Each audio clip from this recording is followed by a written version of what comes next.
Bom, vamos começar o nosso bate-papo, que eu tô doida com esse assunto, super legal, assim, de hoje. Bora começar. Pessoal, para quem não conhece ainda, esse é o Chega de Rosas, que é o nosso Power Up especial aí da Semana da Mulher, que aconteceu durante toda essa semana, e a gente abordou, assim, temas super relevantes sobre as discrepâncias que existem, né, entre homens e mulheres no mercado de trabalho. É muito legal, porque essa ação foi idealizada por 3 mulheres aqui da iOasis, que é uma empresa de tecnologia, né, um mercado que é predominantemente masculino. Então, assim, os parabéns para a Stephanie, para a Jusley e a Carolina Stefani, que idealizaram, né, esse tema. E é muito importante, assim, saber que essas mulheres que estão conosco, né, aqui na empresa, elas estejam super engajadas com esse tema e que promovam ações como essas que permitem a gente evoluir como ser humano. Parabéns, meninas, e vamos lá conversar mais um pouquinho hoje. Obrigada. Meu nome é Laura Terra. Eu trabalho como Product Owner aqui na iOasis, como gerente de projetos também. E o nosso objetivo hoje é que, assim, essa live seja uma roda de conversa, né, em que eu vou levantar alguns tópicos sobre os padrões de beleza no mercado. E aí as nossas convidadas, a Gabi Antunes, que é redatora, produtora de conteúdo e consultora de imagem, e a Thaís Alfredo, que é digital planner e pesquisador em comunicação e construção, vão responder para a gente essas perguntas. Então, eu vou pedir para vocês mutarem os microfones. Ao final do nosso bate-papo, a gente vai disponibilizar aí um momento para a gente ter perguntas. Eu acho que é um tema muito legal de se discutir, então, com certeza, vai ser muito bom contar aí com a participação de todos vocês, tá bom? Então, bora lá, Gabi, Thaís, muito obrigada pela participação de vocês. Eu que agradeço o convite, né? Sejam bem-vindas, né, nesse nosso mais um Power Up da mulher. Bom, pessoal, um estudo realizado pela Universidade de Chicago, com mais de 14 mil pessoas, revelou que quem vai trabalhar mal cuidado ganha 18% a menos que a média. Porém, se esse profissional for um homem, o fator de estar mal apresentado já não interfere tanto no salário. E mesmo com boa aparência, o resultado ainda mostrou que as mulheres continuam ganhando menos que os homens. E, assim, a gente se pergunta, né, até que ponto os padrões de beleza interferem no mercado de trabalho? Gabi e Thaís, o que vocês acham sobre isso? Em primeiro lugar, fique à vontade. Eu acho que interfere total, a começar, né, como você falou, pelo fato de nós sermos mulheres, porque isso já causa uma pressão para que a gente esteja sempre bem apresentada, porque quando você não está de acordo com a vestimenta de uma determinada área, enfim, você já é desqualificada, as pessoas já te olham como se você não pertencesse àquele lugar. Então já tem essa pressão apenas por a gente ser mulher. Eu acho que nem é só uma questão do trabalho também, né? É uma questão da social como um todo. E o trabalho está dentro dessa esfera, então acaba que isso vai influenciar também. Como a Gá falou, a gente tem essa pressão, a gente tem essa pressão para ser perfeita, para ser bonita, para ser jovem, né? A gente precisa ter tudo isso e ainda dar conta do trabalho. E mesmo assim, o trabalho é uma coisa meio que secundária. Se você não for tudo isso, talvez você não vai chegar onde você quer, mesmo que você seja um bom profissional. E é legal você ter falado isso com relação ao envelhecimento, porque uma mulher, quando uma mulher já de 50 anos para cima no mercado de trabalho, ela é vista como descartável.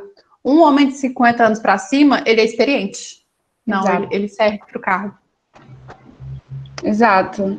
A idade pesa muito pesa contra a gente, mas a favor, assim, realmente. E se você é muito jovem, você não tem ainda experiência para chegar lá. Se você já passou um pouco da idade, você você é madura demais para estar lá, assim, você tem outras preocupações, né, como família, enfim, sempre jogam essa questão. Sim, total. A gente é muito sobrecarregada, assim, também, né, na divisão das tarefas. Acaba que a mulher, ela tem esse lado, assim, mais aguçado para o cuidado, né, assim, o cuidado da casa, o cuidado dos filhos, e isso acaba, assim, pesando um pouco também para a gente, e é muito ruim quando a gente vai para um mercado de trabalho também, e a gente sabe o quão a gente se sobrecarrega, né, para dar conta de equilibrar aí todos os pratos, e a gente ainda chega no mercado de trabalho e é remunerado a menor, né, talvez por todo esse cuidado em casa afetar, vamos dizer assim, na nossa produtividade. Isso é ruim pra gente. Bom, gente, assim, a mulher, a gente vem, historicamente, vencendo várias barreiras no mercado de trabalho, e a discriminação estética é agora um mais novo desafio, um novo desafio. A mídia e também as redes sociais, elas nos bombardeiam constantemente com um padrão de beleza que é inatingível. Vocês já passaram por alguma situação em que vocês se viram pressionadas no trabalho por esse padrão de beleza? Quer falar, Thais? Não, pode ir, eu tô... Eu trabalho como redatora há mais de 10 anos já. Sempre trabalhei em agência de publicidade e na área de criação em agência é uma área que sempre teve muito homem, é uma área predominantemente masculina. E eu já trabalhei em uma agência que tinha acho que uns 12, 13 homens na criação e era só eu de mulher. E eu precisei me adaptar, porque porque a gente eu acredito que a gente se veste para a gente mesmo. Porém, a interpretação de imagem que os outros fazem da gente interfere muito. E a partir do momento que eu estava em um ambiente que só tinha homem, que me perdoe os homens que estão aqui, mas eu me sentia zero segura. Então, eu precisei adaptar todo o meu vestir para o ambiente que eu estou trabalhando. E apesar de agência de publicidade ser um ambiente muito criativo, eu me vi muito podada, porque a minha forma de vestir trazia falta de profissionalismo, sabe? Ao ver dos homens. E é irônico, porque geralmente a agência de publicidade não tem um dress code, né? Não tem... Ela sempre se vende como esse espaço que as pessoas podem ser mais livres, assim, de não ter esse tanto de regras. E aí a gente vê que, será para quem que isso está funcionando, né? Será que isso só funciona para um lado? E faz sentido isso só funcionar para um lado? Eu acho que, assim, eu nunca que eu me lembre, assim, de ter que mudar alguma coisa, mas o que eu já posso adiantar de cara é em relação ao cabelo, né? Eu tenho um cabelo cacheado, crespo, mais cacheado. E em várias entrevistas de emprego ou coisas desse tipo, eu sempre fui com o cabelo preso, né? Porque a gente sabe que, infelizmente, tem alguns lugares que não aceitam. E eu já ouvi relatos, não aconteceu comigo, mas eu já ouvi relatos de pessoas próximas em que o lugar onde ela trabalhava mandava cortar o cabelo, tirar a trança, coisas desse tipo. E muitas vezes o cabelo, ele não é só cabelo, assim, vou deixar essa daí, que o cabelo, ele não é só cabelo, né? Ele, assim como a roupa, assim como qualquer outra coisa que a gente faça, ele é uma extensão de uma personalidade que você está querendo mostrar. Então, você pedir uma pessoa para cortar o cabelo, assim, independente da situação, é muito ruim. E a partir do momento que a gente está falando de uma pessoa negra, isso é uma agressão muito grave, assim, porque é o cabelo que nasce, o que eu posso fazer, sabe? Não tem jeito de eu modificar ele como ele vai nascer. E aí, ele é uma extensão de mim, ele é uma extensão da minha identidade, de quem eu sou. Então, acontecem essas microagressões que não são só de vestimenta, mas na aparência em geral, né? Mas, assim, comigo especificamente, eu acho que, não que eu me lembre também, né? Pode ter acontecido, mas... Eu já tive clientes da consultoria de imagem negras e elas relatam muito isso, tipo assim, não, meu cabelo precisa estar de acordo porque lá não me deixam. E entendo que não é meu lugar de fala, mas eu acho que o cabelo para mulher negra, ele carrega toda uma ancestralidade, sabe? Todo um poder, assim, e você tá querendo domar, você tá querendo moldar ali a mulher, você tá querendo, né, botar no potinho e falar, não, amiga, não, você tem que ser assim, ó, cabelo liso, retinho. Exato. É verdade mesmo. E eu tô achando super bacana a gente ter alguns homens participando aqui com a gente, e eu acho que, de certa forma, a gente, né, tá com um foco muito voltado para as mulheres também, mas eu acredito que também alguns homens já tenham sido pressionados, assim, e eu queria abrir o nosso espaço para algum homem dar essa opinião também, se já se sentiu pressionado, às vezes, por fazer uma barba, né, alguma coisa assim. Será que tem algum homem que queria contar pra gente, assim, se já teve alguma experiência como essa?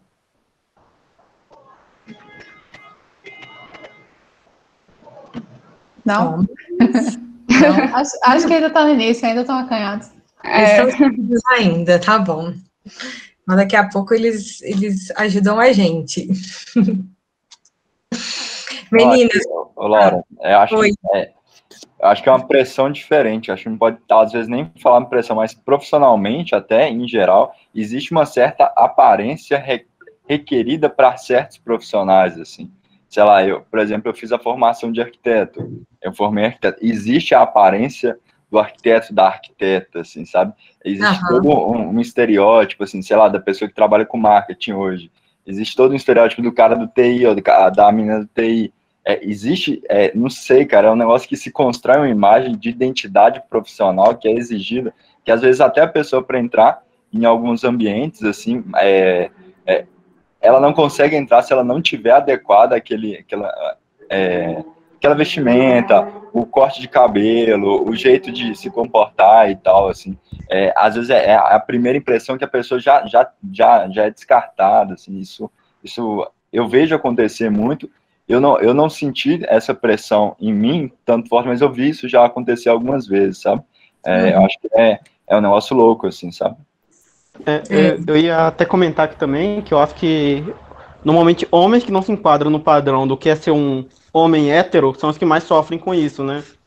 Talvez os que têm mais vontade de, sei lá, usar uma saia, usar roupas que são mais lidas como femininas, né? Acabam tendo essa pressão, né? Você não liga se o homem tiver todo, sei lá, muambo de bermuda, regata e um chinelo de cada cor, mas se ele colocar um vestido, aí é uma tempestade em cima dele. É verdade, isso mesmo. O Alberto, ele levantou a mão. Alberto, você quer comentar também um pouquinho? Assim, eu não passei uma situação, vou dar o exemplo aqui do cabelo, exatamente assim, mas semelhante. Foi em relação ao serviço militar, porque não só o serviço militar, como todo o regime militar, você tem que se encaixar naqueles padrões do Exército, Força Aérea, essas coisas, e acho que assim, a principal característica é, de fato, você raspar o cabelo. Eu não servi, mas assim, era um grande, eu posso chamar de medo que eu tinha, que era isso, era algo que eu não não iria me sentir bem fazendo, mas assim, eu entendo essa questão de que de fato é sua identidade, então são outras pessoas querendo impor, como é que eu posso chamar, de leis sobre você, é uma coisa que eu não acho legal. É muito o que a Thaís falou, porque a gente fica pensando muito no cabelo, questão feminina, porque para a mulher, a gente faz uma leitura de códigos femininos de que uma mulher ela só é feminina se ela tem cabelo grande. Mas isso que o Alberto falou é engraçado, né? A gente não olha pelo lado do homem também. Tipo, tem homem que vai sentir se tiver que cortar o cabelo. Sim, com certeza. Eu acho assim, o cabelo para nós mulheres é muito sensível, mas é até legal ouvir o relato do Alberto, que, tipo assim, para homens também né? Assim, faz parte da nossa identidade. Acho isso muito, muito bom ouvir relatos de homens também, assim, de certa forma, a gente precisa mesmo mudar esses padrões, não tem dúvidas.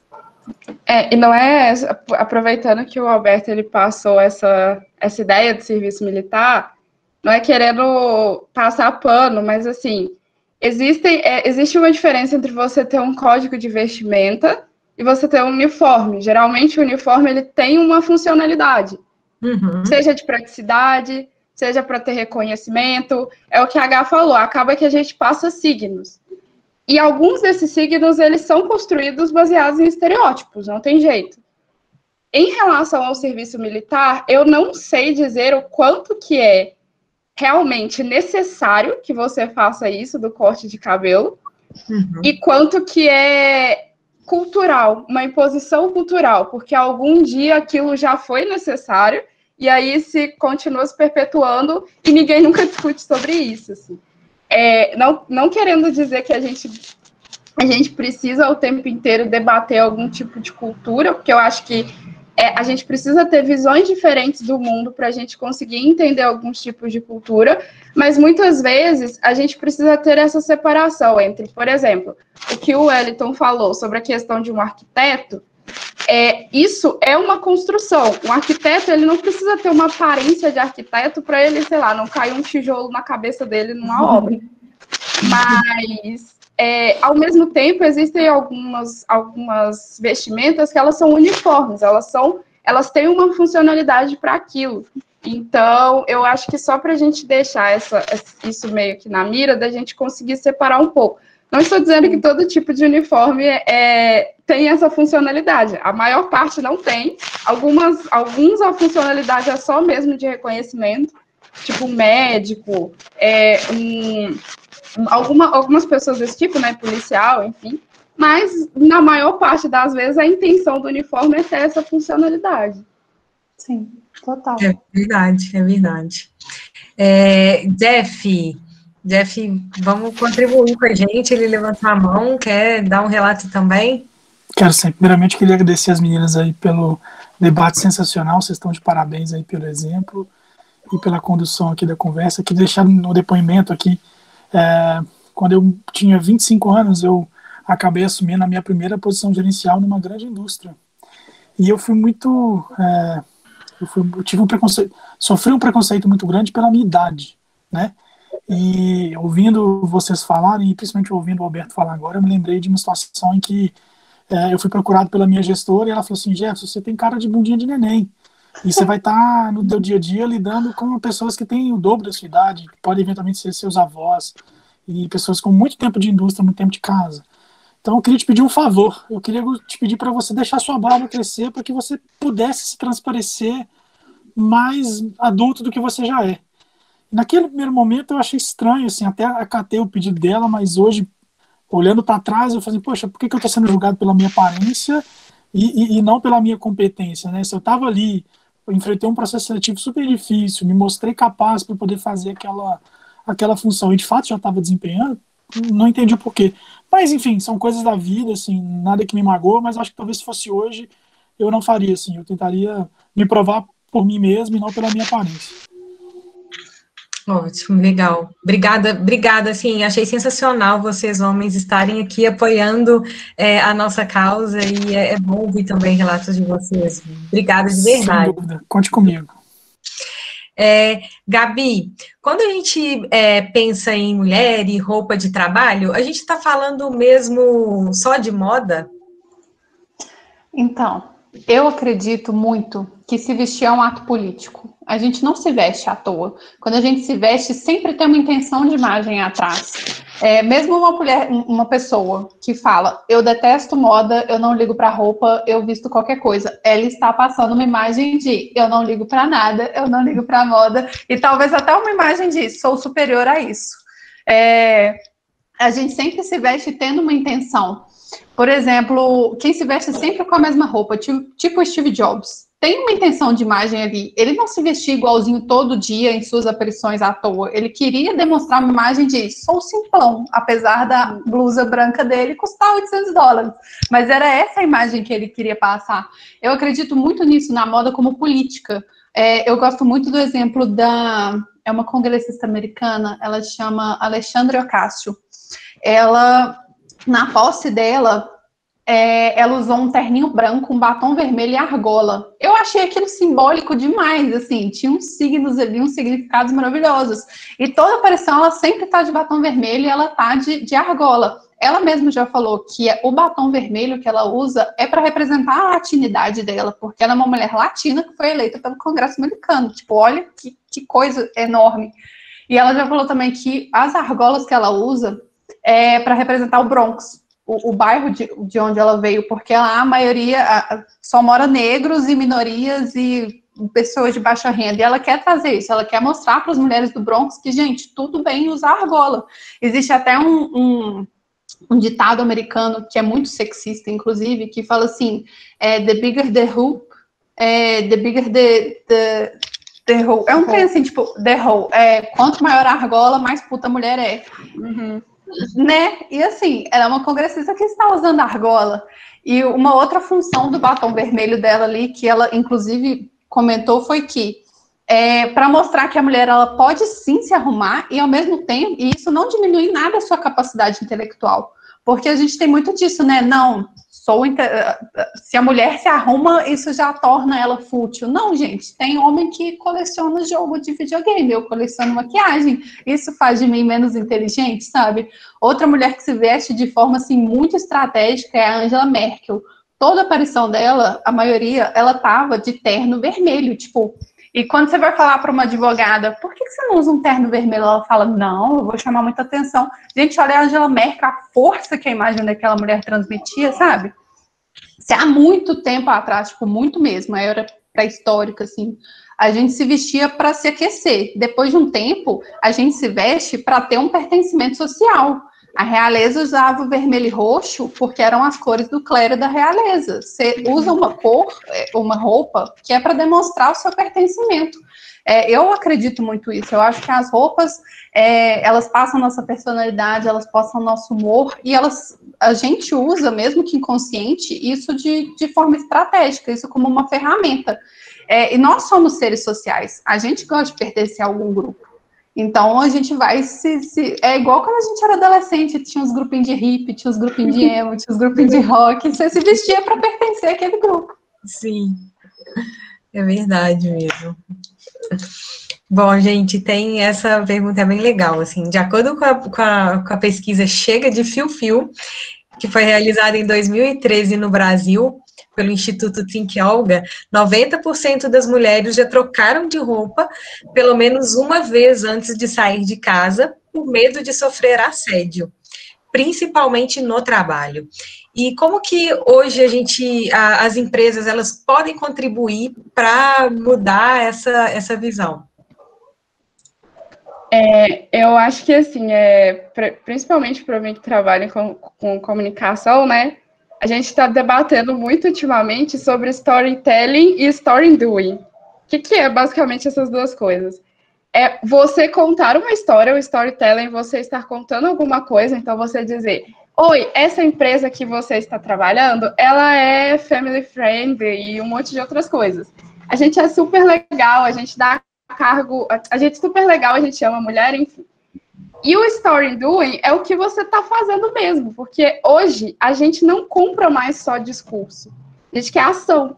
A gente já tem pesquisas que mostram que as pessoas, elas querem a ação das empresas, elas esperam que as empresas, elas tomem algum protagonismo social, porque a gente já entendeu que, infelizmente, é a empresa que dita as coisas, principalmente por uma questão monetária.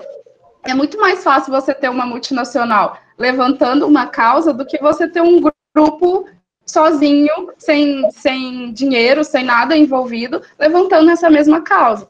Então, assim, a gente precisa tomar primeiro cuidado com esse storytelling e esse story doing, porque não adianta você contar essa história de que você é uma empresa legal, que as mulheres aqui a gente ama mulheres e tudo mais, e na hora que você vai contratar, você ter quesitos machistas para contratar alguém. As pessoas vão perceber e não vai demorar. E isso não quer dizer que você vai ser oportunista. Não, isso quer dizer que você, enquanto empresa, vai tomar o seu posicionamento social. Não dá para você ter uma empresa que fique em cima do muro com essas questões. Eu estou olhando para o lado porque eu estou olhando o meu telefone, está vibrando, desculpa. Mas, enfim, A gente precisa ter essa noção, e aí eu acho que esse que é o principal, as empresas elas precisam começar a tomar frente dessas discussões, ter discussões tipo assim, igual a gente está tendo agora, porque é só com essa troca, porque cada um, eu imagino que cada um aqui tem um background diferente dos temas que a gente está conversando. É uma troca de experiências. Quando você tem um grupo homogêneo, é natural que esse grupo ele vá começar a pensar de forma homogênea. Todo mundo tem as mesmas experiências. Então, eu acho que primeira coisa, tomar cuidado com esse storytelling e esse story doing, começar a se posicionar em relação a esse story doing e ter noção de que grupos homogêneos trazem resultado, gente. Pensamentos diferentes, visões diferentes, para você chegar numa mesma solução é muito prático, é muito mais rápido. Então, eu acho que é isso, assim. Não, total, concordo super. E eu acho que é igual você falou, é fazer isso que a gente está fazendo. Eu acho que as empresas precisam abrir roda de conversa para as mulheres e a gente tem que fazer um trabalho preventivo e não esperar a merda acontecer, não esperar ter um assédio dentro da empresa. A gente tem que fazer esse trabalho preventivo de formar esses núcleos de compliance com mulheres, que tenham mulheres no núcleo e acho que que as mulheres da empresa façam uma votação para decidir quem vai estar nesse núcleo de compliance, porque quem vai estar lá precisa ser alguém da nossa confiança, para que a gente sinta, tenha uma segurança psicológica para chegar até esse núcleo de compliance e falar, olha, aconteceu isso, se sinta aberta para contar sobre o caso de assédio. Eu acho que toda empresa tinha que ter um setor de vai dar merda. Sim. Sim. Bom, eu gostei desse setor. Legal. Pessoal, a gente vai abrir agora para perguntas, assim, quem quiser perguntar aí para a Gabi e para a Thaís também, a gente vai dar alguns minutos aí para essas perguntas de vocês também. Enfim.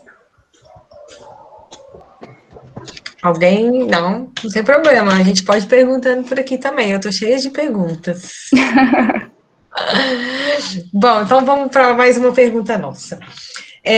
Nós realizamos uma empresa com 11 mulheres, e entre algumas questões, a gente perguntou se elas se sentiram julgadas pela roupa que estavam usando no trabalho. 45,9% dessas mulheres disseram que sim. A roupa, inclusive, está no centro dos argumentos de culpabilização das vítimas de assédio. Existe dress code certo para cada área ou para cada profissão? Quer abrir? Não, pode falar. Não, eu acho que isso a gente até trouxe, mas eu não acredito que exista dress code para cada profissão. Eu vejo muitas consultoras de imagem que vendem, tipo, manual de roupa para advogadas. Entendo que tem esse público, mas eu não acredito nisso, porque se você partir do pressuposto que a advogada não pode usar vermelho, eu já trouxe o exemplo da Angela Merkel, que cai com isso tudo, sabe? Porque tudo depende, igual eu já falei, da intenção de imagem que você quer passar. Eu acho que mais do que ter um dress code certo para cada profissão, o ponto de tudo é o machismo. Se a gente não tivesse um medo constante de ser assediada, uma médica poderia tranquilamente trabalhar com um decote, óbvio que não um decote que vai até o umbigo, mas uma médica poderia trabalhar com decote. Igual você falou, igual a questão do uniforme para um pertencimento, e eu comentei também de que a gente se veste para pertencer a algum grupo. É muito isso, tipo, é igual a gente fica vendo esses memes de médico que vai de jaleco para a praia. Ele quer pertencer a um grupo, sabe? Então, acho que o dress code, ele traz muito isso, ele traz essa sensação de pertencimento. Ele quer ser identificado, né? Ele quer ser visto de longe, as pessoas verem que ele é um médico e tratar ele como um médico. A única questão que eu tenho um pouco em relação a esse pertencimento é que ele não funciona da mesma forma para todo mundo. Acho que esse é meu grande ponto em relação aos uniformes, assim, porque, como a H disse, o médico, ele pode estar na praia de jaleco para falar com todo mundo, para passar essa mensagem do oi, eu sou médico e tudo mais. E aí, é um ambiente que você não está acostumado a ver o médico de jaleco, é um ambiente que, assim, você não está acostumado a ver as pessoas de roupa, sabe? E mesmo assim, o médico está lá de jaleco porque ele quer ser reconhecido como médico. Mas aí, quando a gente vai ver, por exemplo, uma médica ou uma pessoa negra médica, que ela está dentro de um consultório, ela não é lida como médico. Então, assim, não é a roupa que vai te passar essa mensagem, sabe? Tem toda uma construção social atrás que vai te fazer você enxergar aquela mensagem. Então, provavelmente, se você vê um médico ou alguma pessoa negra com um jaleco na praia, eu garanto que, assim, a maior parte das pessoas vai pensar, lá, o vendedor de alguma coisa. Nunca vão associar um médico. Então, assim, não é a roupa que vai passar a mensagem. Você pode querer... às vezes as pessoas até falam muito isso, assim, o vermelho é porque ele traz essa imagem de poder e não sei o que tem lá mais, mas o vermelho, ele traz essa mensagem de poder para pessoas que já estão acostumadas a ver o vermelho com essa mensagem de poder. Porque se você for para outro país, para outra cultura, e as pessoas lá enxergam o vermelho como uma coisa de luto, sabe, não é a cor que vai transmitir essa mensagem, não é isso, não é a roupa que vai transmitir essa mensagem. É toda essa questão dessa construção. E eu concordo que, realmente, se não fosse por várias outras questões machistas, a gente poderia ter vários outros tipos de roupas que seriam muito mais funcionais para a finalidade que elas têm, sabe? Porque não faz sentido você colocar uma advogada para andar num sol de sei lá quantos graus com um terninho e uma blusa fechada até aqui. A gente mora num país tropical, gente. Essas coisas que a gente importa, geralmente, é de países que não é assim. Então, assim, não faz sentido nenhum você fazer a pessoa sofrer por causa de uma vestimenta. Total, a gente importou muito da cultura europeia, sendo que não cabe pra gente, não condiz com o nosso clima, não condiz com a nossa cultura, não condiz com nada. E outra, que a gente exclui, tipo, toda a nossa miscigenação, né? Você quer encaixar todo mundo ali naquele padrãozinho que não existe. Isso que você falou da sensação de pertencimento, isso é muito real. É igual... esse vídeo já viralizou várias vezes, que junta um monte de gente, uns recrutadores, e fica mostrando fotinho de um homem de terno branco, é um homem de sucesso, um homem de terno negro. Não, tipo, a gente encaixa um homem branco correndo, está se exercitando, um homem negro correndo, está fugindo. A gente faz muito essas leituras que estão enraizadas, assim, e erradas para danar. Exato. Verdade.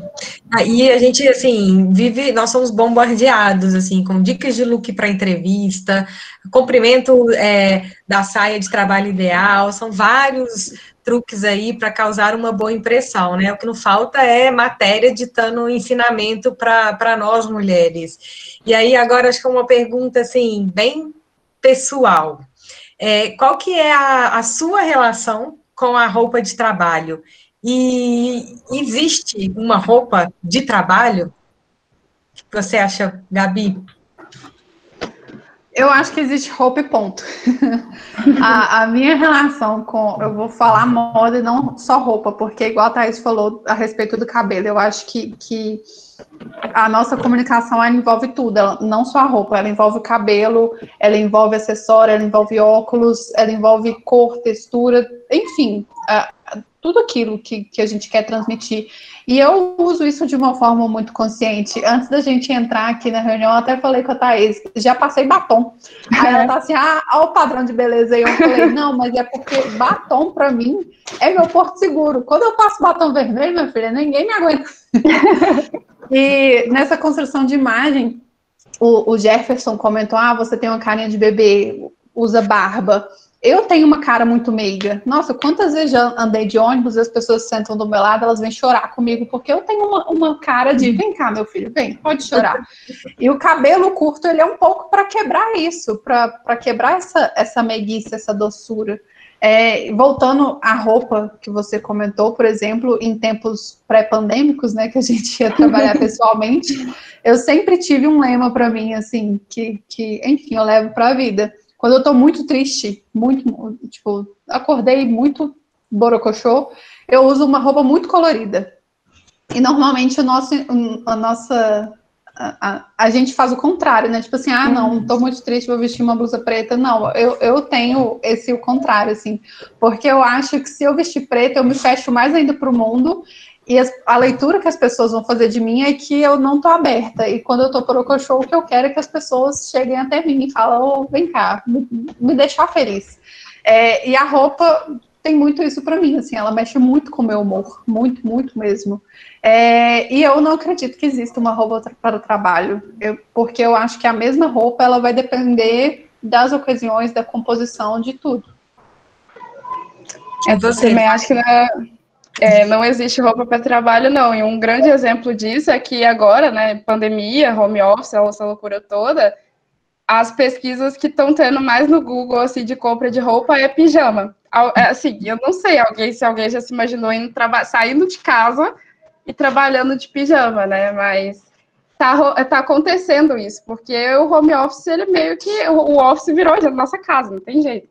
E aí, as pessoas não vão se arrumar. Eu conheço pessoas que, por outro lado, falam que se arrumam para o home office porque elas gostam de ter essa quebra, elas gostam de ter essa rotina para se arrumar, e aí a hora que elas param de trabalhar, elas tiram aquela roupa e colocam a roupa de casa.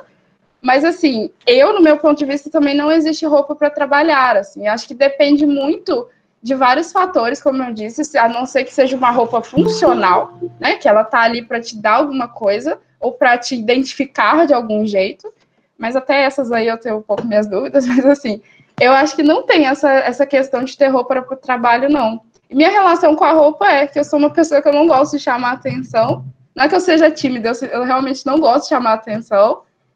E eu tenho, então, a minha paleta de cores, ela varia muito, assim, entre o preto, o cinza e só.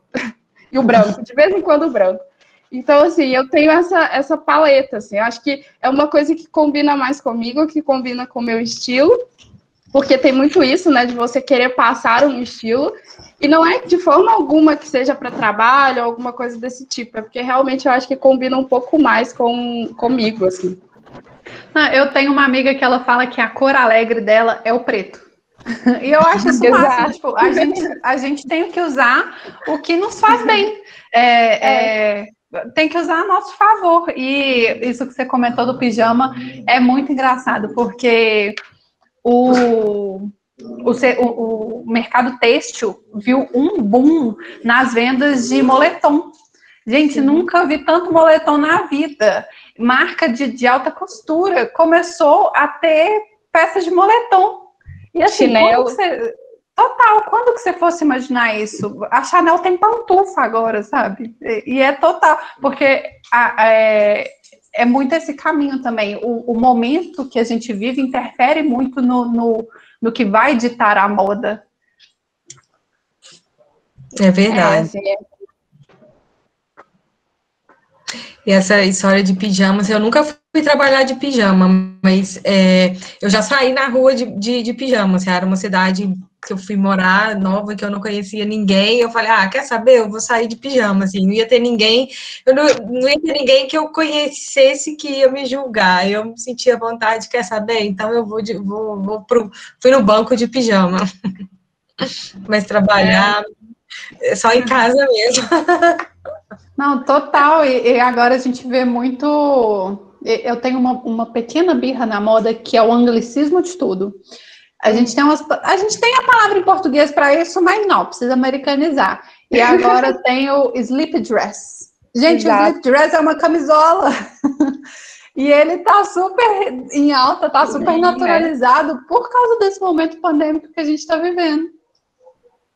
É engraçado, porque isso é uma coisa extremamente cultural, né? Assim, eu tinha acho que a universidade, ela era o polo onde que as pessoas mais iam de pijama e chinelo. Eu tinha uma amiga que ela ia de pijama e chinelo, era o uniforme dela para a universidade. Ela só se arrumava quando ela estava saindo do trabalho, alguma coisa assim. E aí, eu nunca fui para a escola, nunca fui para a universidade de chinelo, assim, não sei porquê, nunca fui. Mas quando eu morei fora, eu morei um tempo em Portugal, e aí eu ia para a universidade de chinelo, Havaianas, normal. E era assim, um rim, porque Havaianas é super caro lá. Então, assim, ninguém ficava me olhando meio assim, meu Deus, essa menina tá de chinelo? Não, porque tava um calor insuportável, e aí as pessoas estavam de rasteirinha, geralmente os meninos, eles continuavam usando tênis, e eu lá, linda, maravilhosa, sem passar calor, de chinelo, assim, porque o Havaianas lá, ele é o in do in, assim, por mais detonado que ele esteja. Total. Mas essa questão do se vestir, ela é muito regional e cultural, né? Sim. Porque não dá para ser perua no Rio. Você derrete, gente. Não dá para andar maquiada, não dá para andar com muita roupa. Não, é impossível. Verdade. Meninas, aqui na abertura da nossa conversa, a gente citou aí alguns dados sobre as discrepâncias, né, quando a gente trata sobre a aparência e o mercado de trabalho. E, assim, a gente se engana quando a gente pensa que isso mudou agora que a gente está de home office, porque teve uma pesquisa que foi feita no Reino Unido, e essa pesquisa, ela mostrou que as mulheres que estão trabalhando em casa, elas têm sido pressionadas por seus empregadores a vestir roupa mais atraente e usar mais maquiagem nas reuniões via teleconferência. 40% dos chefes, eles justificaram esse pedido porque eles falaram que isso ajudaria a conquistar novos negócios. E 1/3 disse que seria mais agradável para o cliente.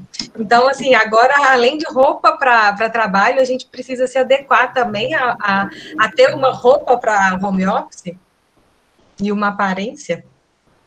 Eu acho que é só para trazer outro tipo de contexto, mas a H e quem já trabalhou em agência de publicidade já ouviu várias vezes alguma história de que eles contratavam atendimentos mulheres porque mulher, ela tem que ela consegue domar o cliente, assim. Eu nunca passei isso nos lugares que eu trabalhei, mas eu já ouvi isso muito, assim, eu já ouvi isso até em entrevistas de emprego para alguns lugares. Então, assim, essa ideia de que você ter uma mulher bonita, padrão, né, para você atrair o cliente é muito antiga e, assim, se tem um mercado que talvez está usando isso até hoje é o mercado publicitário, assim. Pode continuar. Não, eu ia só complementar que não é só atendimento, não é só mulher, mas tem muita gente que prioriza contratar homem gay. Sim, exatamente, porque na cabeça de quem está contratando, né, que geralmente é o mesmo perfil, eles têm essa ideia de que a pessoa precisa saber adular o cliente, ou então ser menor do que o cliente, ou, enfim, coisas desse tipo, né? Eles não querem um bom profissional, eles querem só uma pessoa ali, uma pecinha para eles ficarem expondo. E em relação à maquiagem do home office, eu já tinha lido isso há um tempo, acho que foi antes até da pandemia, que estava tendo uns burburinhos na Coreia do Sul, porque o pessoal, as mulheres, elas estavam questionando porque elas têm que usar salto. Mesmo aquelas que, tipo, estavam trabalhando já de casa, elas já estavam tendo que ficar de salto, e ninguém vê, sabe? Tipo, as pessoas só veem da cintura para baixo. E aí, elas começaram a exigir isso, assim, elas começaram a exigir, tipo, ou parem de fazer a gente usar salto e maquiagem, ou comecem a dar uma bolsa salto e maquiagem, sabe, como benefício, porque é muito caro um salto, é muito caro uma maquiagem, e elas tinham que ficar tirando isso do próprio salário, assim. É mais uma coisa, mais um adendo, assim, porque geralmente quando você tem algum lugar que tem um uniforme, não sei a lei trabalhista, porém, mas assim, olhando a lei trabalhista, não sei se alguém dá uma burlada, mas geralmente você tem que fornecer esse uniforme, e não pode sair do bolso do funcionário, né, do colaborador. Mas assim, é muito surreal que você vai ter que criar uma bolsa maquiagem, sendo que a pessoa, sabe, é uma bolsa salto, você nem fica em pé. Então, assim, é muito sem noção isso. Aí eu fico pensando, não, você tá na reunião, não, deixa eu ver se você tá de salto, levanta pra mim. Não faz sentido, mas na real eu acho que se vestir adequadamente para trabalhar, ele parece ser um objetivo inalcançável, assim, para as mulheres, porque o mundo de trabalho formal, bem remunerado mesmo, prestigiado socialmente, esse é um espaço que foi historicamente negado para a gente por muito tempo. A gente só foi ter mulheres líderes, assim, muito depois. E até hoje a gente precisa enfrentar uma parte de coisa para conseguir se tornar líder em ocupar altos cargos. Inclusive, você joga no Google mulheres de sucesso, vai aparecer mulheres de terninho. Eu acho isso sensacional, porque, assim, mais uma vez, a leitura dos signos que a gente faz, terno é uma roupa de homem. Então, uma mulher de sucesso, ela estava vestindo uma roupa de homem, sabe? Eu até tô com 75 abas abertas aqui, depois eu acho.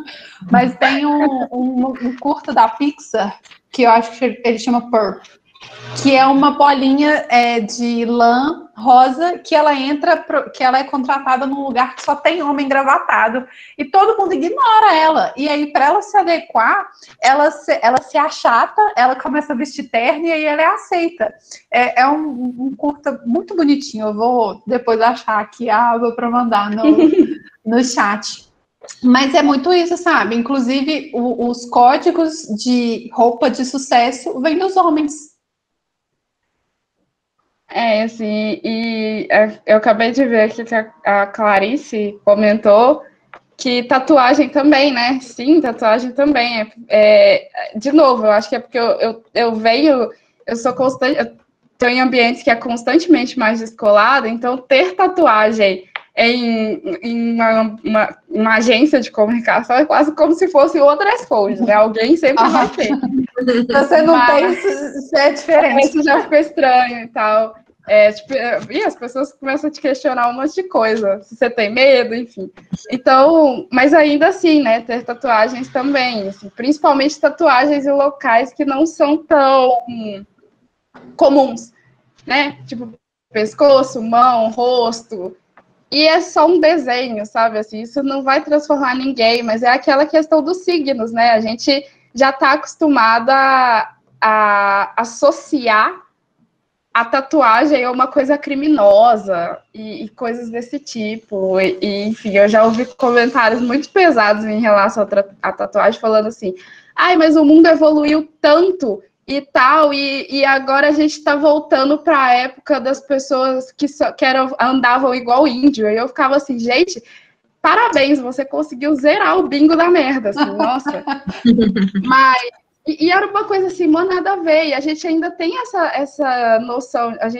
Hoje em dia a gente pensa que é um pouco mais aberto, mas não é. Existem profissões que realmente você ser tatuado, você vai ser descartado. Pode ser uma tatuagem mínima, assim, que nem apareça direito, que tem isso ainda, né? Fazer tatuagem em lugares que não apareçam. Mas você vai ser descartado, assim. E é muito esquisito isso, porque, igual a H falou, é uma forma de... Tudo que a gente faz, veste... faz no cabelo, enfim, é uma forma de você expressar sua identidade. E a tatuagem também você não vai ser raro você ver uma pessoa que tenha todas as tatuagens iguaizinhas à outra, sabe? Total. Verdade. Thaís, a mulher negra, ela está mais exposta à informalidade. Então, tem uma pressão estética maior para seguir um padrão. Também ela está exposta a piores condições de trabalho, e a taxa de desemprego entre elas é de 16,6%, que é o dobro do número entre homens brancos. O que a gente precisa fazer para mudar esse cenário? Aquele tipo de pergunta que é uma pergunta que teria uma resposta simples, mas ao mesmo tempo é extremamente complexa. Porque não é só o mercado de trabalho. Esses comportamentos eles são refletidos no mercado de trabalho, mas ele está presente em tudo que você faz na sua vida. Ele está presente no segurança te seguindo, na loja não querendo aceitar seu cartão, sua identidade, coisas desse tipo. Então, é uma pergunta complexa, porque tipo, a gente vai ter que acabar com o racismo estrutural, e aí é só isso, é só essa coisa assim. Só isso. Só isso, né? Essa coisa super normal. Mas eu acho que assim, não dá pra gente ficar também esperando sempre o mundo perfeito. Sempre tem algumas coisas que a gente pode fazer agora. E uma dessas é cargo de liderança para mulheres negras, gente. Não só mulheres negras, pessoas negras no geral. Porque já tem pesquisas que às vezes a mulher negra ela tem o mesmo cargo, a mesma posição e a mesma educação.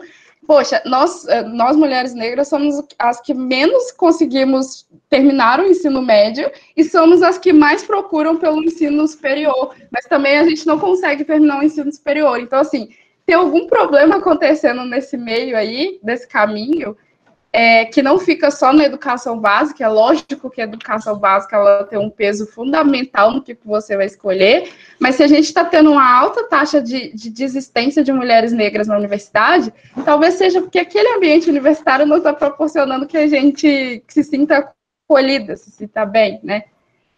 Mas dar esses cargos de liderança, eu acho que assim, é o fundamental. Não que seja porque todas as pessoas negras pensam igual. A gente viu que no Big Brother não é bem assim, né? Quem diria? Somos humanos, pensamos diferentes, fazemos diferente, somos loucos, não somos, né? Não tem essa unidade de pensamento, mas a gente, de alguma forma, a gente consegue pelo menos servir de exemplo. E aí, dar esse passo de colocar pessoas negras em cargos de liderança com salários adequados, porque não adianta só colocar em cargo de liderança e ela continuar ganhando menos. Só mais um outro parênteses, que esses dias eu vi uma tirinha, na época que estava rolando umas coisas, que era a pirâmide de contratação, né? E embaixo tinha um monte de pessoas negras, mulheres, não sei o quê, não sei o quê. Aí, à medida que ia começando a subir, até chegar no topo, tinha só cara e só cara branco. Então, assim, isso é um problema, porque não a gente precisa entender que não avaliar a pessoa não só pelas capacidades e coisas que ela fez, porque, por exemplo, eu sei que é muito difícil para uma mulher negra conseguir fazer um intercâmbio, por exemplo. Não é fácil, é desgastante. Geralmente, a gente também está numa faixa da linha de pobreza aí que a gente não consegue fazer isso. Isso é surreal. E aí, se você vai e abre uma vaga para liderança e um dos quesitos que você coloca lá é que a pessoa precisa ter experiência fora, poxa, você já segregou metade. Você já discriminou, já segregou metade do Brasil, assim. É óbvio que você vai conseguir arrumar só pessoas iguais, assim.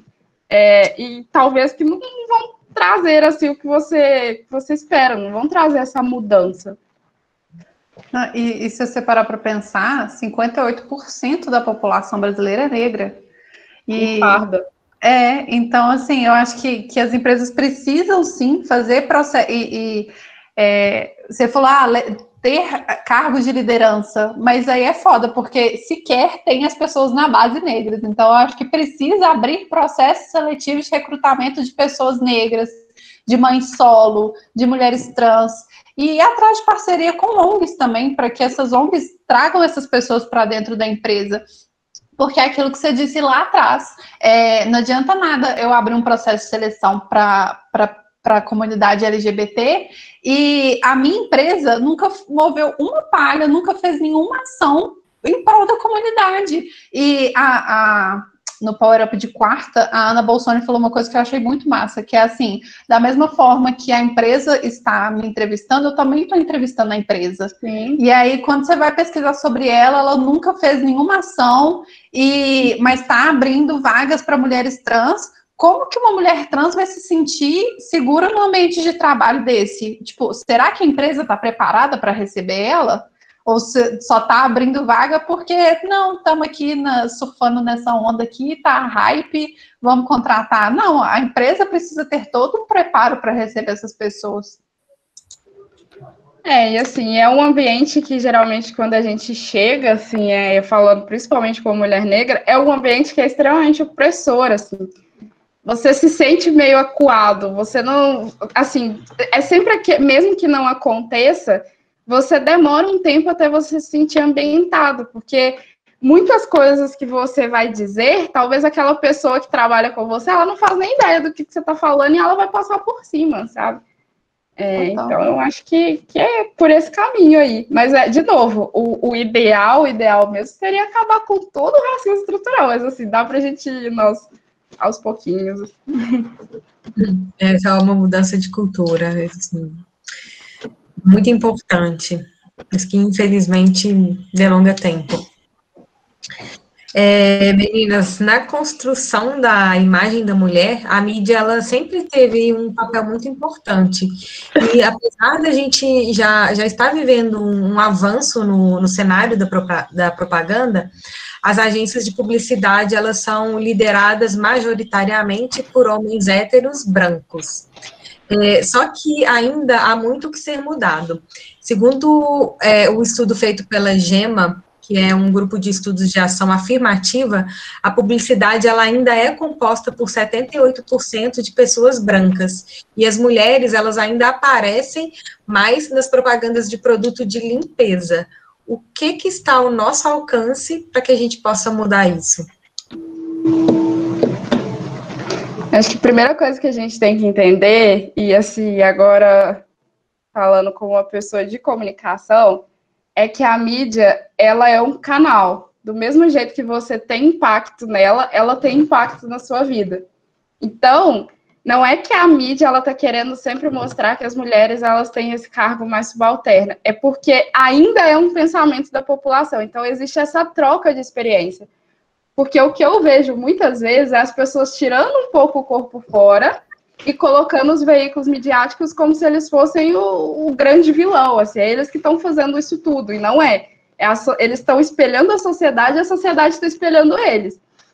Então, eu acho que, assim, o primeiro ponto que a gente tem que entender é que a gente precisa desconstruir algumas coisas dentro da gente primeiro, assim, porque tem toda uma questão de masculinidade, uma questão de afinidade, de relação de poder, que existe entre ser dona de casa e ser o cara que vai atrás do sustento. Então, assim, isso não é de agora, e isso tá na maioria das pessoas. Então, assim, não é que a mídia ela ajuda a reforçar, mas ela não tá construindo, né? Acho que é importante a gente deixar esse parênteses, assim, porque senão fica parecendo que a gente nunca tem culpa e que a gente está sendo manipulado, né? Que, pelo menos para a comunicação, essa ideia de manipulação é você não ter resposta do que você faz. É você, assim, não fazer as coisas sem pensar. E a gente não faz isso.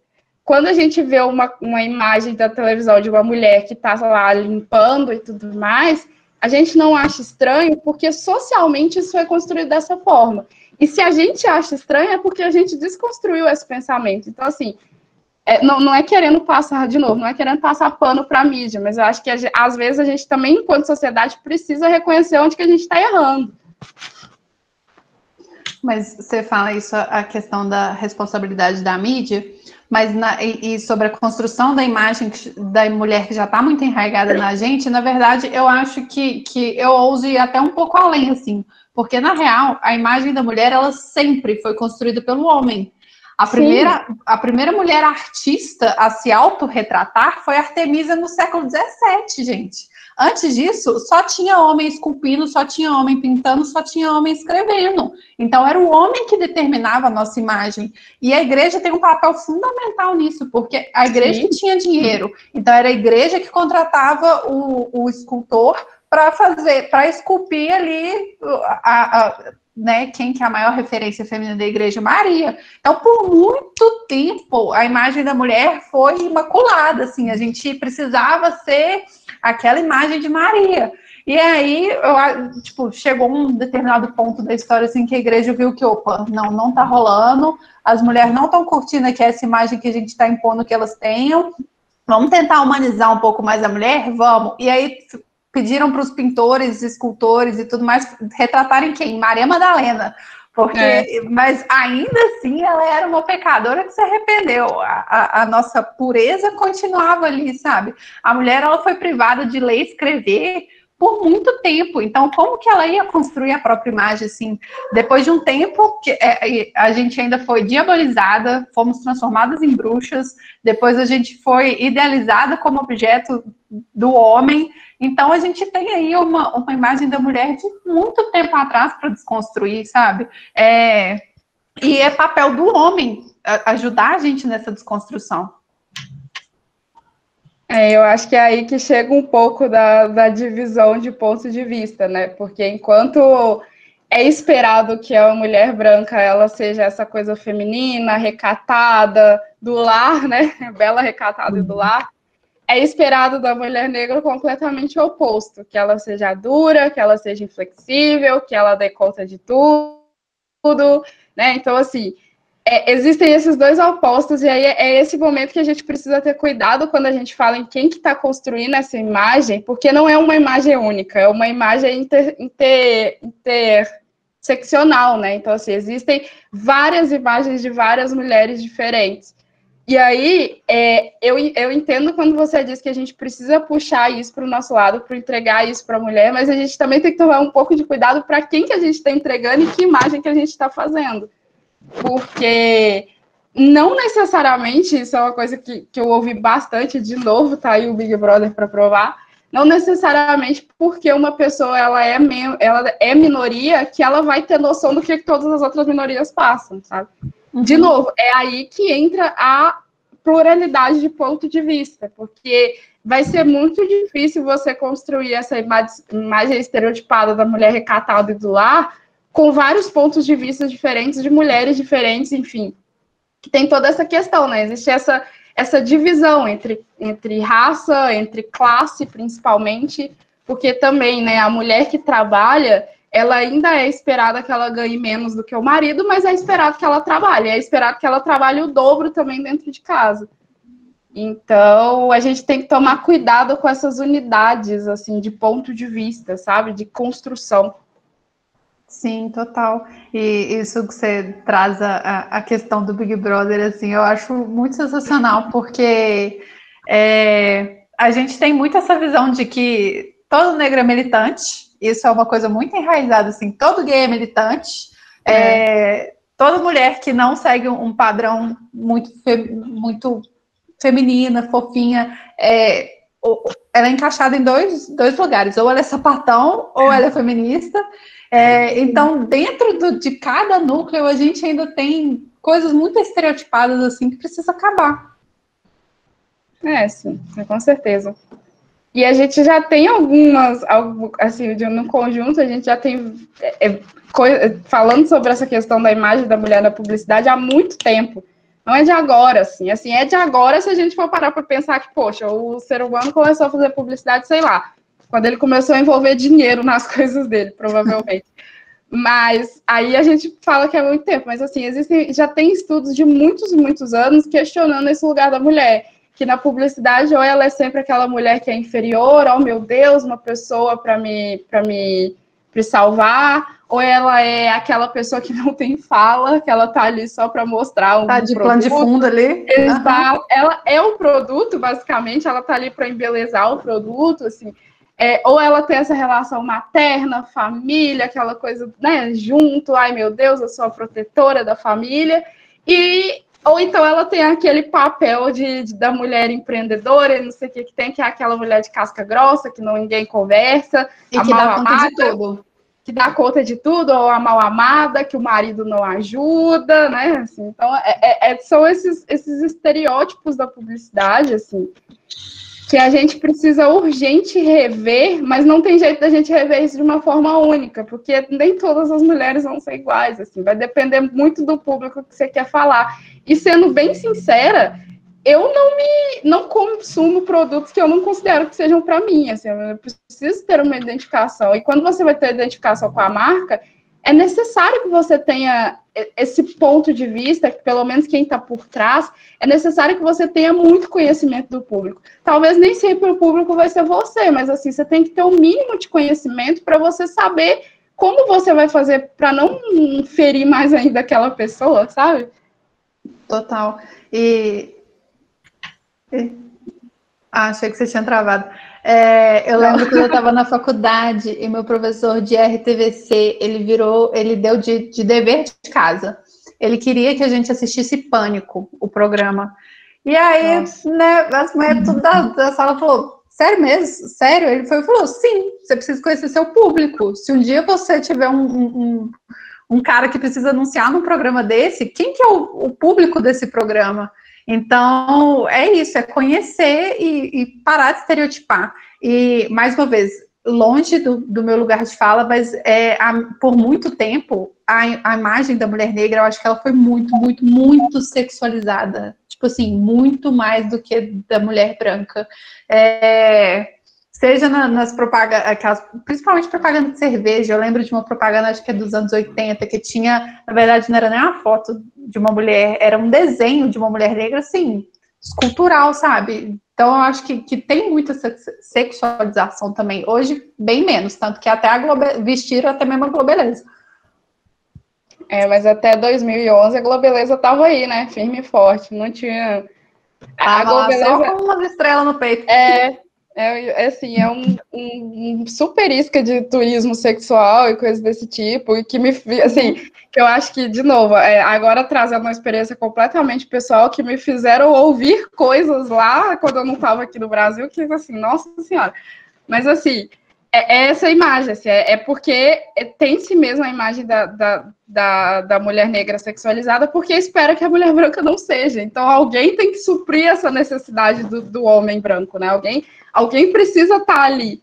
E esse alguém, infelizmente, durante muito tempo é a gente. Assim, a gente não é vista como inteligente, a gente não é colocada como de sucesso, raramente, mas se precisar vender uma cerveja, taca ali. Se precisar trazer gringo para o Brasil, taca ali. Botar ela. É isso. Exato. Pode botar ela. Verdade, muito legal essa discussão. E no ano passado, gente, alguns influenciadores negros, eles denunciaram o racismo existente no algoritmo das redes sociais. Tem uma matéria que foi produzida pelo Intercept, que inclusive comprovou a ocultação proposital de usuários considerados feios e pobres no aplicativo TikTok. E a plataforma nem se deu ao trabalho de argumentar sobre isso. E como que é possível construir cenários diversos para usuários se quem está fazendo as programações são majoritariamente homens brancos e de classe média alta? Acho que agora chegou aquele momento que eu estava assim, né? Eu já estou há um tempo estudando algoritmo, assim, não a parte do algoritmo, provavelmente quem está aí, programador, sabe, assim, essa parte aí eu não sei quase nada, eu sei assim, como que ele funciona, o beabá, mas eu estou estudando a parte de comunicação, né, como que esse algoritmo, ele tá nesse meio termo, ele está servindo como esse canal entre a gente e uma máquina, e assim, a primeira coisa que eu digo é que não é impossível, não quer dizer que só porque tem uma pessoa branca programando que quer dizer que esse algoritmo vai ser racista, porém, ou sexista, enfim, se for um homem e tal, porém a gente precisa levar muito em consideração que o algoritmo, ele está sendo programado por alguém para uma finalidade e ele vai ser alimentado por outras pessoas. É difícil você ter essa interpretação de que talvez você precisa colocar alguma coisa no algoritmo para barrar coisas sexistas, sabe? Se você não tem o conhecimento de que o algoritmo não é o culpado, o algoritmo TikTok não é o culpado, nesse caso, na verdade, porque o TikTok admitiu e para ele tanto faz, porque é uma forma de propaganda, não é porque ele queria que o aplicativo funcionasse assim, é uma forma de propaganda, mas aí é que você fica pensando, eles construíram esse algoritmo dessa forma para chamar a atenção das pessoas. Então, mais uma vez, as pessoas que estão indo atrás daquilo. E as pessoas que estão com esse tipo de mentalidade são as pessoas que estão com esse tipo de preconceito. Quer dizer que o cara que estava lá programando o algoritmo tem culpa? Não tem culpa? Mais ou menos. Assim, eu acho que quanto mais o seu ponto de vista ele é ampliado, mais fácil você consegue fazer esse tipo de mediação, assim. Porque o algoritmo, ele é só isso, ele é um mediador, ele está ali para ser a ponte entre o ser humano e a máquina. Não tem como você criar um algoritmo que seja 100% perfeito, talvez assim, né? Digamos assim, sem todas essas problemáticas, se ele está sendo construído dentro de um ambiente que tem essas problemáticas, com pessoas que têm seus próprios preconceitos. E, às vezes, quando a gente fala isso, parece que a gente está apontando o dedo, e não, gente, todo mundo tem o seu preconceito. E isso vai trazer impacto, porque a máquina, ela não vai saber disso, sabe? Então, eu estava, como eu disse, né, eu já estou pesquisando isso há algum tempo, e o que eu vejo geralmente as pessoas falando, assim, é que a gente precisa incluir outros profissionais que não sejam de programação na construção desses algoritmos, ou então dar ferramentas para os programadores entenderem como que eles vão construir aquela máquina, assim.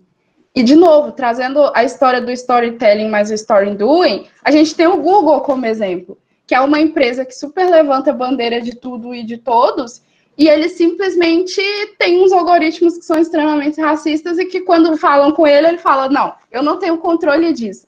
Mas aí quando o bicho começa a pegar com questão de anúncio, ele consegue milagrosamente ter controle sobre aquilo. Exato. Então, o algoritmo é muito complicado, porque eles não falam com a gente como funciona, a gente tem um pouco de noção de como que funciona, mas eles não vão falar 100%, porque até porque eles não vão jogar isso assim, né? Assim, olha, a gente está construindo esse algoritmo racista, mas é urgente que a gente comece a pensar nisso, porque o algoritmo ele já está chegando no sistema judiciário, por exemplo. E aí, quando você tem um reconhecimento facial, onde que pega fotos de pessoas negras e colocam como bandidas, e você tem fotos de pessoas brancas que não são colocadas, mesmo que a ficha dela seja extensa, a gente tem um problema aí com o algoritmo, sabe? Acho que a gente postergou demais até então, enquanto a gente estava falando só das redes sociais, parece que ninguém entendeu a gravidade, mas ele já está chegando no sistema judiciário, e aí a gente precisa ter muito cuidado com isso. Falando do meu ponto, assim, como usuário, eu acho que a gente precisa reeducar nosso algoritmo. Eu fiz esse trabalho de reeducação até um tempo atrás, eu fiquei sem curtir várias coisas, porque eu falei, gente, eu acho que a gente precisa... No ano passado, quando rolou o movimento de Black Lives Matter, e aí várias pessoas começaram a divulgar perfis de outras pessoas negras. Eu comecei a seguir o perfil dessas outras pessoas negras. E aí, depois de um tempo, eu percebi que elas simplesmente não apareciam para mim.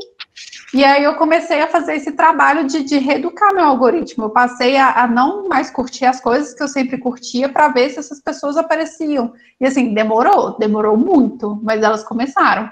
E aí hoje eu já priorizo, sabe? Compartilhar, curtir, comentar.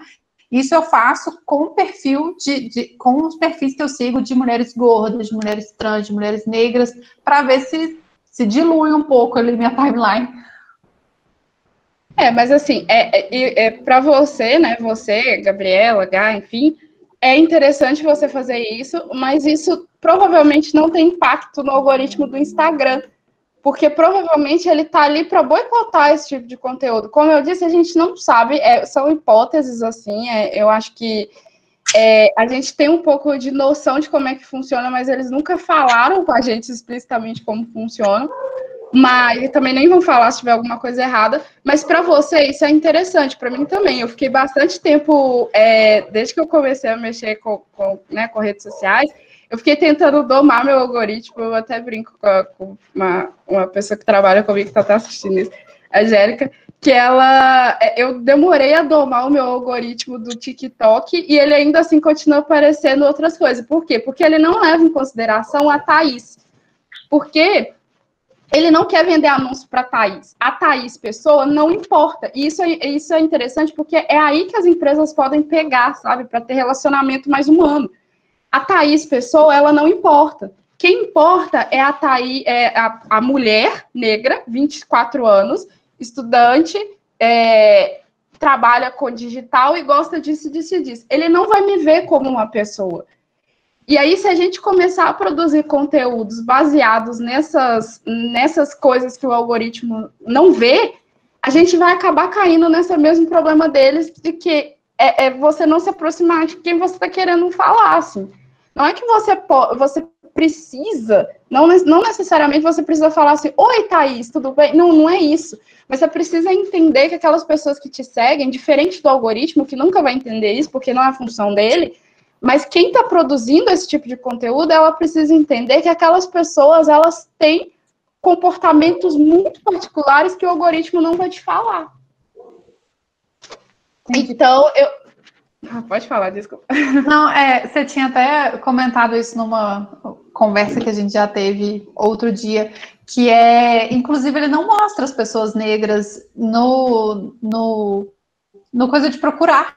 Não. E depois que você comentou isso comigo, que eu passei aí, eu nunca vou lá na abinha de procurar, eu passei aí mais lá e eu rodei, tipo, muito, assim. Eu não vi conteúdo nenhum de pessoa negra. Demora muito para você conseguir domar ele ao ponto de começar a aparecer no seu descoberto. E mesmo assim, a parte de descoberta, o feed, ele tá mostrando para você, Gabriela, e para mim, Thaís. A parte do descoberto, ele tá mostrando para uma pessoa, uma mulher, e para duas mulheres. Então, assim, ele vai pegando o comportamento do que aquelas mulheres gostam. E o que as mulheres gostam? Elas gostam de dieta. Às vezes nem é o que as mulheres gostam, às vezes é o que eles querem mostrar que para eles dão mais engajamento. Eu ia falar isso, porque não é nem o que a mulher gosta, não. Porque quando meu marido fez Instagram, ele virou para mim e falou assim: eu não aguento que o meu descoberto só tem mulher dançando, só tem dancinha. E não é o que ele gosta, não é o que ele curte, ainda assim era o que aparecia para ele. E vai ser isso que vai continuar aparecendo, principalmente porque ela tá levando em consideração o que um homem da idade dele gosta, tá curtindo. Eles não estão levando em consideração nada mais, nada subjetivo. E aí, quando a gente está falando dessa parte do descoberto, realmente aí que a coisa começa a ficar mais obscura, sabe, assim. Porque no feed, tudo bem, dá para dar aquela enganada. Apareceu um conteúdo que você curtiu aqui e ali.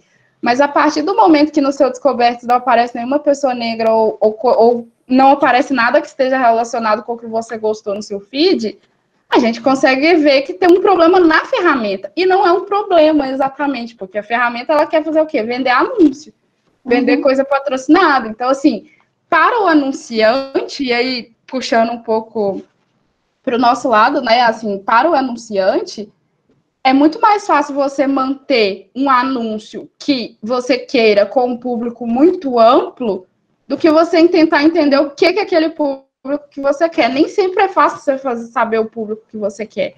Mas se você não souber, você vai cair num monte de anúncio aleatório lá para todo mundo e não vai adiantar nada. É mais fácil você anunciar para um público que é gigante e quem cair naquilo ali caiu e beleza, já é lucro, do que você tentar criar um nicho, entender seu público de verdade e anunciar para aquele nichinho ali. Pois é. Adorei essa história de domar o algoritmo. Acho que eu preciso fazer isso, domar o algoritmo. Muito legal. Pessoal, vamos de perguntas. Podemos fazer algumas perguntas para as meninas, para a Gabi e para a Thaís? Ou algum comentário, alguma experiência em relação ao tema? Eu acho que da última conversa que fala sobre o algoritmo, eu não lembro se vocês lembram um tempo atrás que influenciadores negros começaram a postar a primeira foto de pessoas brancas ou mulheres específicos, e o algoritmo automaticamente começou a dar alcance maior. Então, acho que não necessariamente só o curtir, compartilhar, o engajamento que define algumas coisas. Assim. Tem umas coisas macros que a gente não sabe realmente como é que funciona, e é instantâneo, assim, algumas vezes. Acho que era só um comentário em relação ao algoritmo, assim, que teve um movimento bem grande em relação a isso. Assim. Essa denúncia, assim, com relação ao algoritmo, eu lembro que ela começou no Twitter, porque no Twitter tem como você postar foto comprida. E aí a foto era enorme, tinham várias pessoas negras, tinha uma branca no meio daquela imagem comprida, assim, e aí a pessoa postava. O Twitter escolhia quem de capa? A pessoa branca. E aí os influenciadores negros esse movimento acabou indo para o Instagram, que aí os influenciadores falaram, deixa eu testar isso aqui também. Aí tem uma maquiadora negra que eu sigo, que aí ela foi e fez um post super de desabafo disso. Ela falou, gente, meu engajamento ele é baixíssimo e tal. E aí eu fiz um teste, eu postei esse carrossel aqui, e aí o carrossel tem, tipo, 9 fotos de mulheres brancas aleatórias, bonitas, maquiadas. A última foto é dela, e ela falou, esse meu carrossel entregou muito mais pro meu público do que os que tinha os que tinha meu público. Assim, essa falta de conhecimento atrapalha até a gente, assim, porque eu lembro que quando eu cheguei e falei assim, vou estudar algoritmo, eu comecei com uma coisa nada a ver, que foi sobre a entrega dos vídeos do Átila, e aí toda hora eu ficava me perguntando assim, tá, e como é que você vai medir isso? Tá, como é que você vai saber isso? Como que você vai falar? E eu ficava assim, gente, eu não sei, sabe, assim, eles não falam, o que eu posso fazer? Até pra gente conseguir mensurar se isso está acontecendo ou não, é uma tentativa e erro, né, e assim. E aí, depois de muito tempo, eu entendi, assim, que para me seguir o caminho que eu queria, eu ia precisar de uma pessoa de programação, e mesmo assim, na verdade, sistemas, né? Eu ia precisar de uma pessoa de sistemas, e mesmo assim a gente não ia conseguir chegar a lugar nenhum, assim. E aí eu fico super limitada de ficar fazendo, porque eu não posso criar um lookalike, porque se eu criar a minha pesquisa vai ter uma base meio suja, porque não, né, assim, não tem como eu falar 100% que é aquilo, e eles também não vão me dar a informação que eu preciso. Então é meio triste. Legal. A Angélica levantou a mão. Angélica, quer? A palavra está com você. E, pessoal, eu acho que eu estava até comentando isso com a Thaís, né? A gente trabalha juntas, e eu acho que eu experienciei duas situações onde a gente vê como muda, né, essa homogeneidade. Acho que a primeira, eu não sei se todo mundo é familiarizado, mas tem uma metodologia que é de construção de personas, né? Quando você vai criar para conteúdos de blog, enfim. E eu sempre fui muito crítica a essa metodologia, porque eu falava que, às vezes, eu acho que a gente faz muito mais do que o cliente espera do que realmente é, né? E duas coisas, acho que 2 vezes que a Thaís me atentou a isso. O primeiro é quando a gente trabalhava junto, a quantidade de personas que tinham e que eram só pessoas brancas. Então, assim, era aquele padrão, sabe? Estético, era o que a gente imaginava. Se era uma mulher e era mãe, tinha que atender a certos requisitos. E como que a gente transporta isso para a vida e para o trabalho? A gente acaba reproduzindo isso. E um segundo ponto, que a gente uma vez foi fazer uma campanha de um produto da área da saúde, que ele mapeava perfil genético. E aí todo mundo comentou, tipo assim, muito legal isso e tal, mas eu não quero saber o meu fenótipo, que diferença isso faz? E aí foi quando, tipo, a Thaís, né, que era a única pessoa negra do projeto, ela falou, tá, talvez pode não fazer diferença para quem é branco, mas para, por exemplo, pessoas negras que não sabem a sua ancestralidade, que foram escravizadas, é um produto que faz muita diferença. Então, assim, acho que eram 2 coisas diretamente ligadas à estética nisso, porque a gente acha que é só no ambiente de trabalho, mas se essas pessoas não estão lá, você também não vai conseguir representar elas, né? Então, toda essa questão e essa discussão do ser bonito, de reproduzir esses padrões, ele não afeta só o indivíduo, mas também o trabalho que ele constrói para a sociedade, né? Eu acho que isso, assim, eu só fui ter essa visão porque eu trabalhava com ela e porque ela é uma pessoa que tem vivências completamente diferentes de mim. Então, assim, acho isso muito importante discutir mesmo.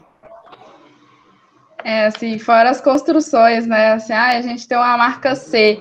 Não, a gente vai colocar pessoas negras. Não, gente, por favor, não precisa ficar colocando pessoas negras, sabe? Porque as outras marcas não têm. A gente vai trabalhar com a marca A e B, vai ter sempre uma pessoa branca, alguma coisa desse tipo. E assim, eu acho que tanto eu quanto a Angélica, a gente bem sabe que a nossa função, basicamente, é tentar domar esse algoritmo, né? E aí vem outro detalhe também, que é a questão de que, de novo, eles querem vender anúncio, então eles abaixam muito a entrega de empresas, né, de contas que são de empresas. E eu nunca tinha percebido isso, e aí foi, assim, uma coisa que a Angélica estava até falando uma época, que eu comecei a reparar que é verdade, assim, as empresas, as contas empresariais, o alcance delas é muito menor.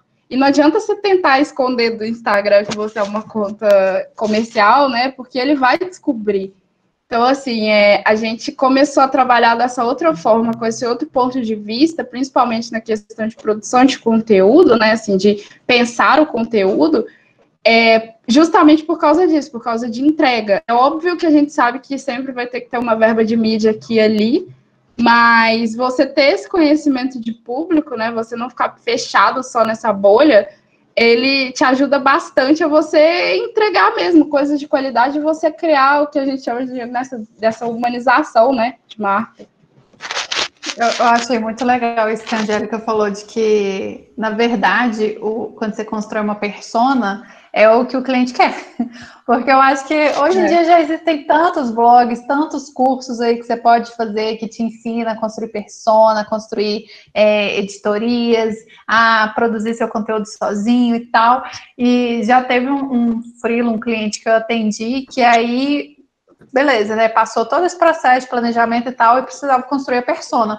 E aí ele virou para mim desse jeito e falou assim: não, eu quero que usa a Ivanka Trump. A Ivanka é minha persona. Tipo assim, aí eu falei, e não era. Tipo assim, o público dele não era esse. Eu falei, mas então, não é. Ele falou, não, mas essa é a minha persona, eu quero que seja. Eu falei, então tá bom. É ela. E eu sempre pergunto, né? Eu sempre fiquei assim, eu lembro que quando a gente estava fazendo essa questão das personas, eu fiquei assim, gente, criação de persona é uma coisa que foi, tipo, foi uma tese que foi proposta, acadêmica. Não tô falando que não é acadêmico, não tá certo, né? Mas assim, porque do nada começou a aparecer isso. E eu lembro que a Angélica até comentou assim, eles devem ter pegado isso, sei lá, da psicologia, da psiquiatria, e trouxe de uma forma completamente torta e enviesada para o marketing. E aí, quando as pessoas começaram a usar, já estava torto, as pessoas começaram a usar com essa perspectiva do que o cliente queria, e aí assim, foi isso aí, assim, deu uma meada. É igual o Raul falou, é mais cultural do que dado real. Você tira a persona do sovaco, fala que, ó, essa... Exato. E a Stephanie também quer perguntar. Oi, gente, boa noite. Na verdade, é uma coisa que eu queria falar, que eu queria pedir a opinião de vocês, né, sobre esse caso em específico. Por exemplo, eu trabalhei mais ou menos 1 ano numa empresa que tinha uma cultura, assim, bem rígida, né? Era uma pessoa, o dono era, enfim, de um outro país aí, e a cultura deles era muito rígida, né, com relação ao vestimento e tudo mais. Tanto que a gente só podia ir de calça jeans e camiseta. Eu não tinha problema usar camiseta de banda, essas coisas. Mas não podia mostrar ombro, não podia usar calça rasgada, não podia ir de um shortinho confortável. Então, em dias de calor, a gente sofria demais, porque era um ambiente de fábrica, né? E a gente tinha uma sala que era voltada para criação, né? Que eu trabalhava na área de criação. E a gente ficava bem do lado da tecelagem, que era um lugar super quente. Então, a gente sofria muito com isso. E era uma coisa que a gente sempre reclamava, sabe? E, assim, o dono lá era super machista, ele era super opressor, né? Chegava momentos toda vez que... Ele não marcava reunião com a gente, ele entrava na sala e... Quando a gente entrava na sala, todo mundo tinha que virar para ele, prestar atenção e ficar em pé. Tipo, virado para ele. Bater continência. Bater continência, tipo isso. Professor, né? Também. Nossa, e assim, já passei por muitas situações muito complicadas lá naquela empresa. Eu acho que aquela empresa estava cheia de casos da justiça e tudo mais por conta desses absurdos. Né? Só fazendo um comentário a mais também, teve um dia que ele começou a falar lá na reunião, do nada, tipo, começou a explicar uma situação que ele um dia estava no shopping, encontrou uma mulher com uma roupa assim super bonita, colada no corpo, sabe, e tudo mais. E ele, gente, eu juro que eu não consegui segurar minha cara de ranço. Minha vontade era sair daquela sala, sabe, mas, tipo, sei lá, atacar o foda-se e ir embora. Porque ele falou, assim, que o homem que não mexe com a mulher, assim, é porque ele não é homem. Tipo, eu ouvi isso, gente. Meu pai! Foi muito absurdo. Mas voltando, né? Mano, mas assim, era um grau, assim, de assédio moral na empresa, sabe, que tinha, e eu tava sufocada lá. Mas, enfim, voltando a essa questão da vestimenta, né? Qual a opinião de vocês, né, quando a gente pensa, assim, na cultura, né? Porque lá no país deles, eles se vestem, se cobrem, né? A mulher não pode andar mostrando o ombro, essas coisas. Mas eles trazem essa cultura para cá, no Brasil, que é um país tropical, né? A gente morre de calor, né? Nos dias a gente quer usar uma roupa fresquinha e tudo mais. E aí tem essa regra, assim, essa regra assim, muito rígida na empresa. Queria saber qual a opinião de vocês sobre essa questão. Cara, eu acho que um exemplo bom... Desculpa. Eu acho que um exemplo bom dessa questão de mescla de cultura, né, de questões culturais, é gente, eu esqueci o nome da companhia, a que faz, que geralmente vai para o Egito, ela Emirates. Isso, Emirates. a Emirates, ela tem um código de vestimenta, que é um código, assim, bem rígido, inclusive, para as aeromoças, para os pilotos, é praticamente quase o mesmo, assim, acho que só muda de novo a questão dos uniformes. Mas e durante muito tempo a Emirates ela só pegava aeromoças assim do Oriente Médio, enfim, né? E aí quando ela começou a ir para outros países, ela começou a aceitar as aeromoças de outros lugares. Então assim, e aí ela foi dando uma flexibilizada nesse código dela. Então, ela hoje em dia, antes ela não podia ter tatuagem, era expressamente proibido ter tatuagem. Maquiagem era obrigatória, a mesma maquiagem para todas, que era uma maquiagem mais leve, mas hoje em dia, como ela está em vários países diferentes, ela tem várias pessoas, né, assim, que trabalham a bordo de lugares diferentes, ela deu uma relaxada nesse código de vestimenta. Então, assim, ela ainda tem o padrão dela, né, cabelo preso, aquela coisa toda, mas, por exemplo, em relação à tatuagem, em relação ao comprimento de saia, sapato, ela já não liga mais, assim, ela já não impõe isso mais. Eu acho que precisa ter uma mescla cultural, assim, a não ser que seja... Eu acho essa coisa um pouco complicada, porque às vezes a não ser que seja uma... Esse comportamento machista é um comportamento que não é legal em lugar nenhum, assim, mas eu acho que caso seja uma questão religiosa ou coisas parecidas, eu acho que precisa ter um pouco dessa flexibilização. Um outro exemplo, quando eu fui tirar meu passaporte, eu tava de turbante, porque meu cabelo tava horrível no dia, e aí o cara do guichê da Polícia Federal, ele me mandou tirar. Aí o outro veio, um outro que tava lá, me perguntou assim, não, peraí, é por motivo religioso? Eu falei, não. Aí ele falou assim, não, então pode tirar, porque se for por motivo religioso, você pode colocar. E ele ainda falou comigo, assim, de uma forma bem, bem explícita, que ele falou assim, porque, assim, você quer mesmo tirar um passaporte de turbante sendo que você vai viajar para fora do país? Assim, você, né? Infelizmente, a xenofobia tá aí, você não vai entrar.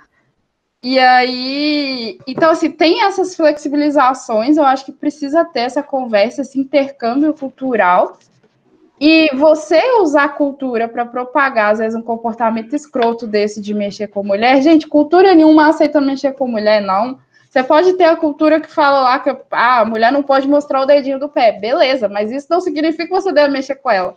Porque, geralmente, quando você tem esse tipo de código, né, que gera um código religioso ou tudo mais, ali não tá falando que você tem que mexer com a mulher porque ela tá de roupa curta. Então, assim, esse comportamento é simplesmente porque você é babaca, um otário. Exato. Assim, não faz sentido você usar a cultura como desculpa para nada.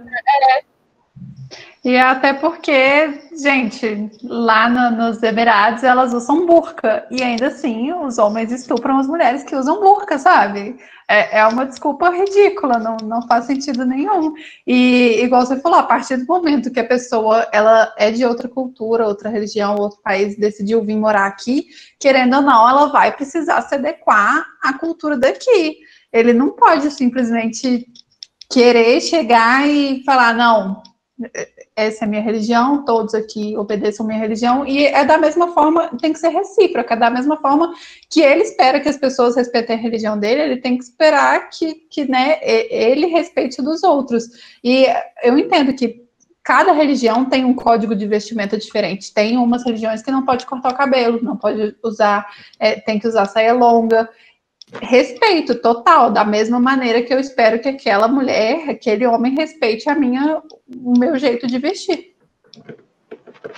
Assim, não tem desculpa para isso, sabe? Assim, uma coisa é você dizer, não, eu não posso conversar com você porque um dogma da minha religião ela não permite. Ok, desse jeito, ok. Vamos lá, a gente coloca, não vai me ferir, vai te ferir mais do que vai me ferir, então beleza, eu faço, não tem problema.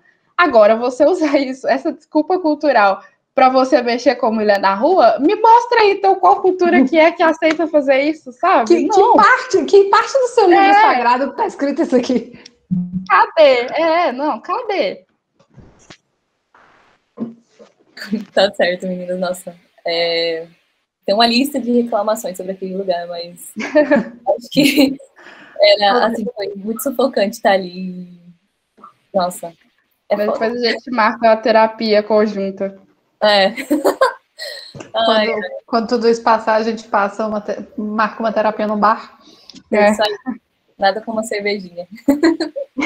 Valeu, gente. Uma terapia em grupo, né? Nós estamos dois. Pessoal, a gente ainda tem espaço para mais perguntas. Se alguém quiser perguntar, está super aberto o espaço. Pode compartilhar as suas vivências também, gente. Todo mundo já passou muita merda. Bora lá, Felipe Mota. Ei, já eu lembro que até na segunda-feira, né, teve um comentário também falando sobre ambiente que oprime mulheres por conta do seu vestimento, né? Eu não lembro quem é que estava falando que estava passando por uma transição capilar e pelos olhares que ela teve no espaço de trabalho dela, ela acabou desistindo, foi a Carol, né? Foi a Carol, Aí a grande pergunta também que eu acho é como se cria ambientes assim, como se tornar uma resistência, talvez, da nossa parte masculina, né? Se você está cercado de outros babacas, como você pode ajudar a deixar esse lugar menos babaca? Eu acho que é muito difícil, porque, nossa, a gente é corrompido pelo meio. Total. Eu trabalhei em uma outra agência que também a maioria eram homens. E, gente, tem um amigo meu que ele não é essa pessoa, ele não é macho escroto babaca. Só que tinham outros 10 machos escrotos babacas ali na criação, e era, tipo, escroto mesmo, do tipo que ficava fazendo piadinha de sua mãe não sei o quê, eu pego sua irmã, era isso o dia inteiro, gente, eu trabalhava assim, querendo esfregar a cara de alguém no muro de chapisco. E ele era o único homem ali, assim, desconstruído, digamos, e ele não tinha espaço, sabe? Se ele falava qualquer coisa, se ele falava, tipo assim, achei essa piada muito sem graça, caíam matando em cima dele. Então, é muito difícil. O papel do homem é isso, é ir repreendendo os amigos, mas, assim, vai ser dolorido para ele. Ele precisa estar disposto a isso.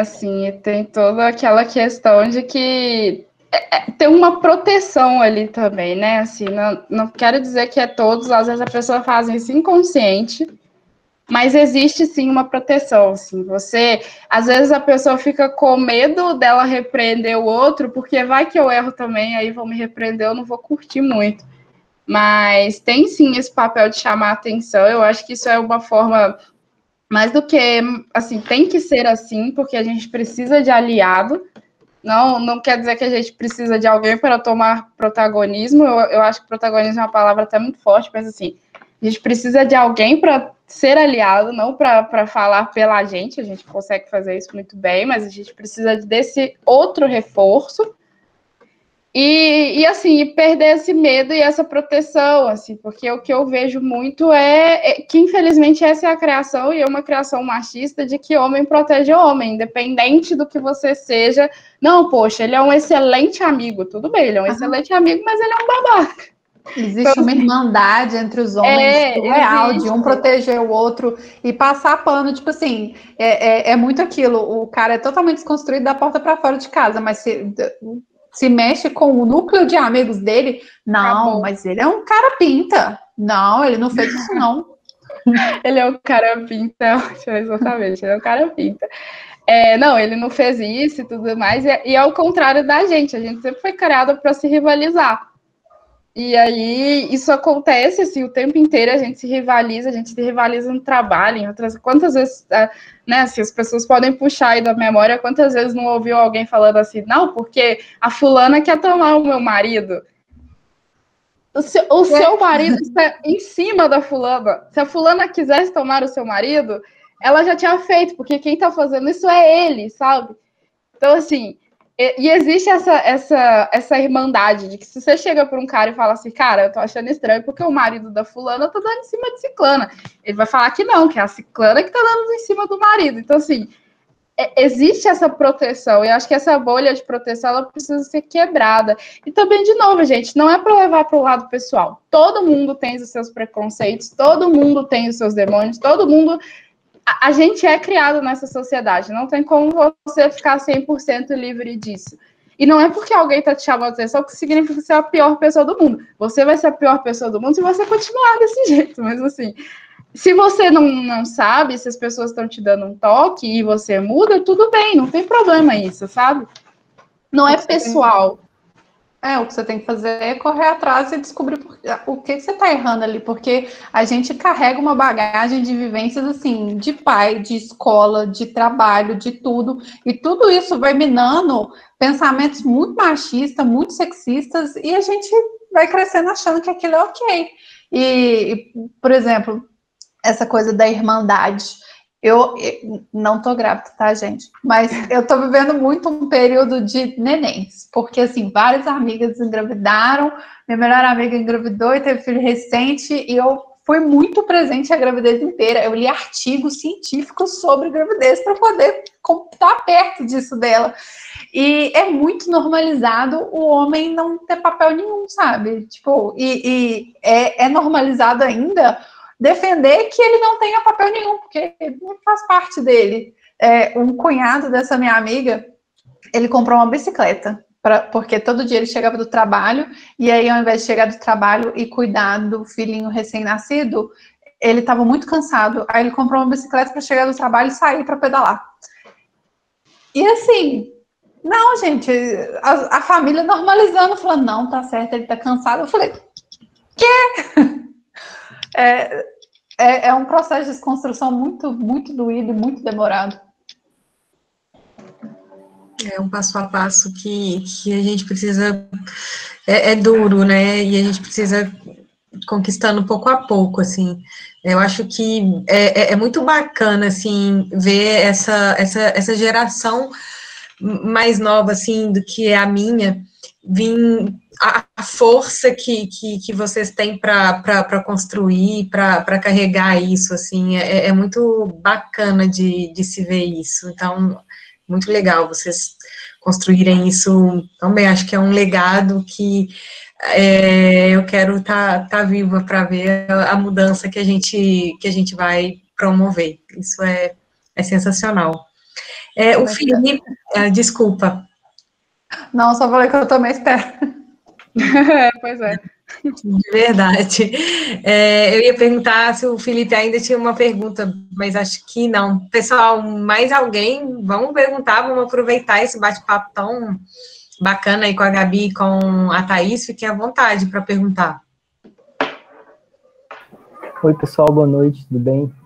Boa noite. Então, só queria comentar sobre algo que eu ouvi há um tempo desse, sobre o paradoxo da tolerância, que muita gente busca a tolerância no mundo que a gente vive, mas quanto a essas coisas de intolerância racial, religiosa, de gênero, opção sexual, é uma questão que não se pode ter tolerância, não se pode, tipo, aceitar que uma coisa dessa aconteça e a pessoa saia ilesa, saia simplesmente sem pagar por aquilo, sabe? Então, acho que, sei lá, na minha opinião, talvez seja um pouco radical, não sei o que vocês pensam em relação a isso. Eu acho que a gente não pode deixar essas coisas acontecerem e só a pessoa que sofreu, a vítima, absorver isso de uma maneira zen e transformar aquilo. Eu acho que, de fato, a gente tem que usar o apoio das leis que foram tão bravamente conquistadas aí ao longo da história, a favor para que não aconteça racismo, para que não aconteça essas coisas, principalmente num contexto de trabalho, contexto profissional, que está todo mundo ali lutando, batalhando pelo seu dia a dia. E eu acho que, enfim, não sei se é muito radical, minha opinião, mas eu acho que não dá para ser tolerado. Acho que as pessoas que fazem esse tipo de coisa, acho que tudo bem, vale uma conversa, mas se persistir uma coisa dessa, eu acho que realmente tem que ir para punição mesmo, e ir atrás das leis, enfim, tudo que está a favor das mulheres, de todas as minorias. Você falou uma coisa que eu acho muito... Pegar só um trecho do que você falou, que tem que ir atrás e tem que ser conversado. Eu acho que sim, porque a gente viveu aí uma era da cultura do cancelamento, e eu acho que a partir do momento que você cancela, você está tirando a oportunidade daquela pessoa de aprender. Então, tipo assim, não, tem que dar oportunidade para ela aprender, de falar, não é assim, tá errado, e concordo super, a gente não pode ser tolerante com nada, assim, nem com o mínimo, porque a partir do momento que você é tolerante com uma piada, você tá dando brecha para ser tolerante com o feminicídio, sabe? Vou usar um exemplo, assim, que aconteceu na minha família, na época que rolou aquele bafafá do estupro do Neymar, não do Neymar, mas vocês entenderam o caso.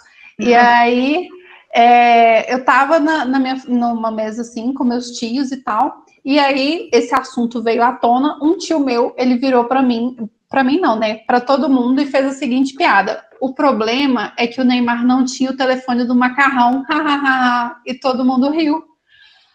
Gente, aí eu fiquei calada e falei assim, eu não entendi por que é engraçado, porque ele deveria ter ligado para o macarrão para poder matar a menina e jogá-la para os cachorros comer.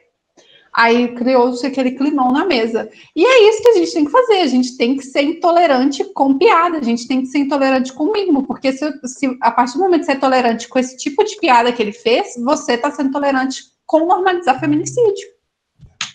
E aí você nunca mais foi chamada para nenhum almoço de família, né? Não, eu já fui excluída do grupo da família do WhatsApp.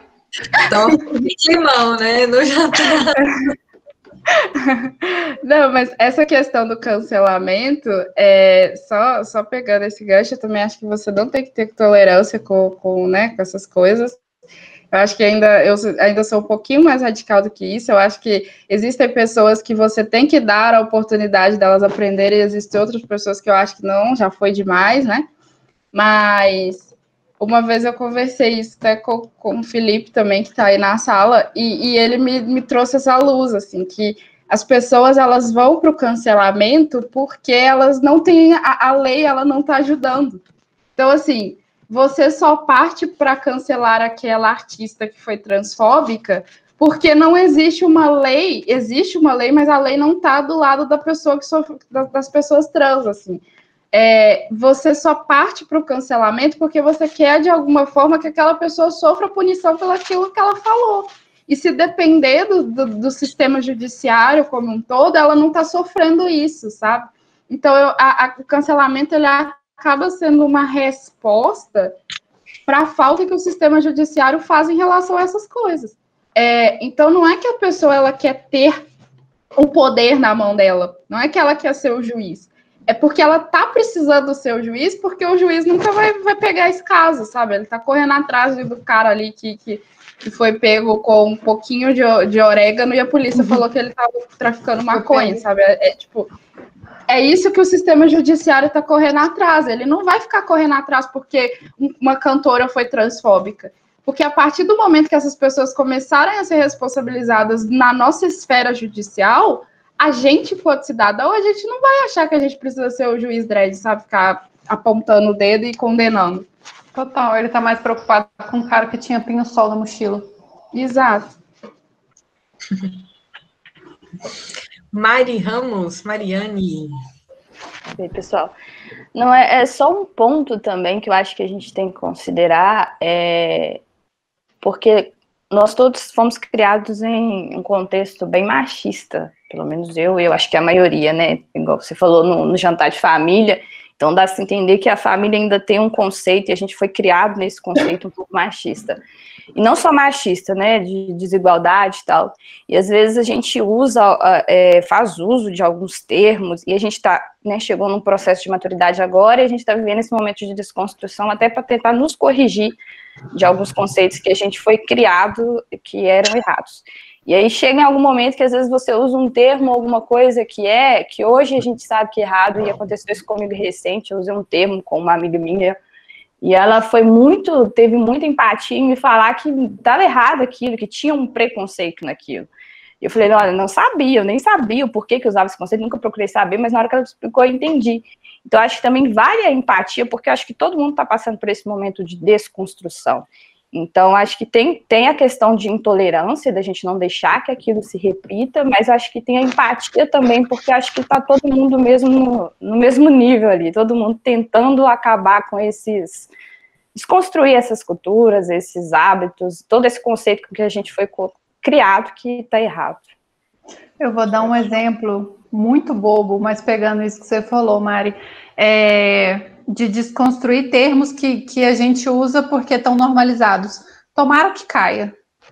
Gente, é sexista demais você falar uma blusa tomara que caia. Tomara que caia para quem? Para o homem que vai ver a blusa caindo, porque eu não estou esperando que ela caia, não. Eu quero que ela continue aqui tampando tudo.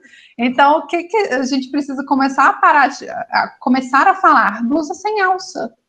Olha que eficaz. É criado mudo também, exatamente. A IKEA fez uma ação incrível para né, assim, para tirar esse nome, né, criado mudo. Mas, assim, eu acho que, eu acredito, sim, que a gente tem que ter várias frentes para lutar contra, mas, particularmente, eu acho que a gente não pode fazer só isso, porque o que eu vejo muito acontecendo, assim, demais, inclusive, são as pessoas tirando termos, principalmente empresas, tirando alguns tipos de termos, por exemplo, a gente está contratando usando X ou alguma coisa desse tipo, e não pensando na questão da inclusão, não pensando em nada disso no texto, sabe? E aí aí de novo, você tem que analisar o contexto. Nós não somos burros. As empresas, elas costumam, assim, dependendo, achar que a gente que está de fora, a gente não sabe, mas a gente sempre sabe.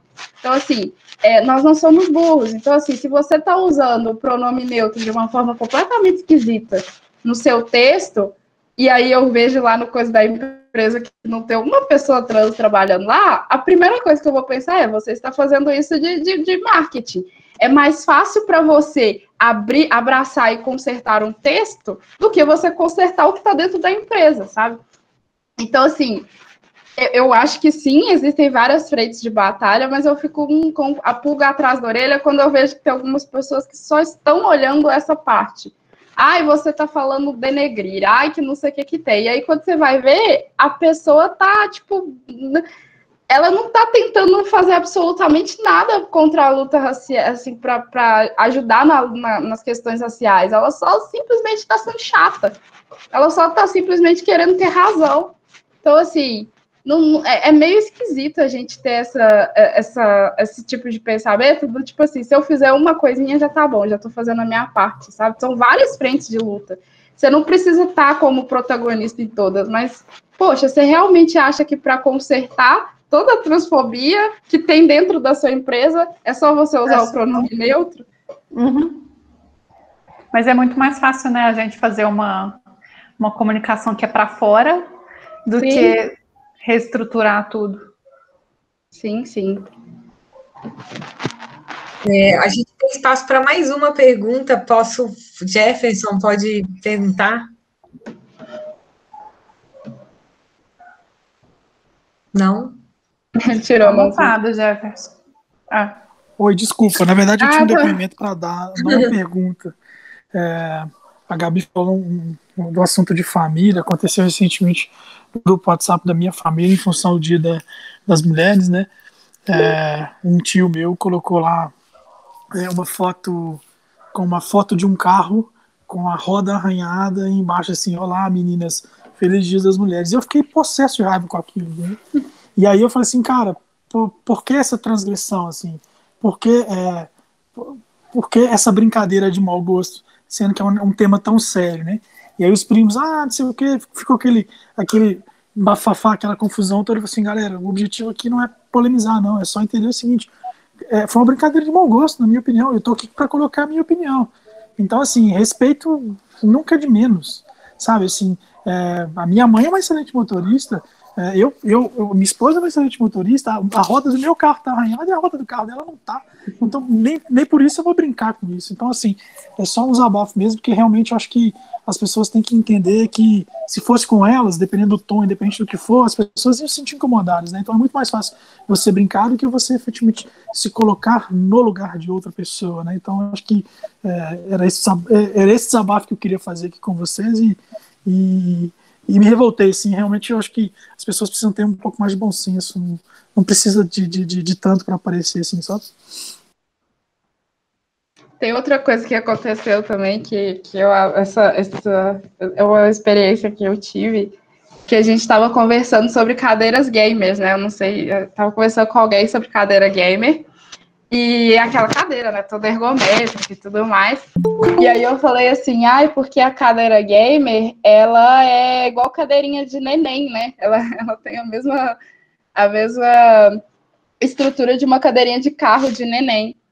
E aí a pessoa que eu tava conversando, era um cara, ele falou assim, não, de neném não, a cadeira ela foi projetada para ser igualzinha dos pilotos de Fórmula 1. E eu falei que foi projetada para ser igualzinha a cadeira de neném. Então, assim, é umas coisas muito... O que fere a masculinidade, né? Uma coisa muito... É uma linha muito fininha, as coisas que ferem a masculinidade. E aí, o cara se sentiu super ofendido porque eu falei que a cadeira dele de 1.000 e tantos reais era igualzinho para a cadeira de neném. E é mesmo, o que eu posso fazer? Só falta o cinto de segurança.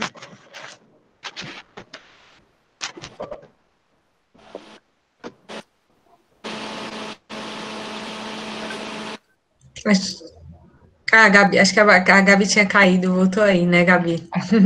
Meu computador resolveu desligar.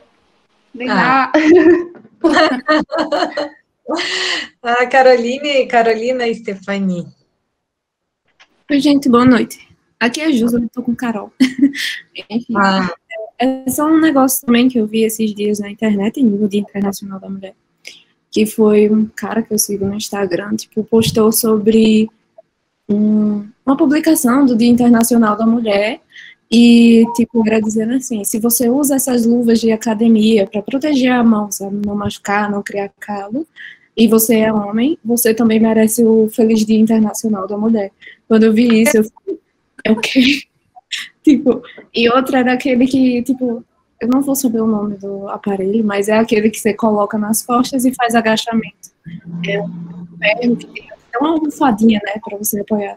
Aí, tipo, além da luva, dizia que se você usasse aquela almofadinha, você também era mulher e merecia o dia, Feliz Dia Internacional da Mulher. Eu fiquei tão nada a ver, sabe? Tipo, isso é só para proteger sua mão e proteger seu pescoço. E, tipo, você não vai deixar de ser menos homem se você usar esse tipo de coisa, sabe? Eu achei ridículo quando eu vi. Masculinidade é uma coisa muito frágil, né? Eu fico com dó de vocês, homens, porque, assim, deve ser muito difícil ficar o tempo todo provando que é homem. Gente, é muito frágil. Sim, e para a guerra também.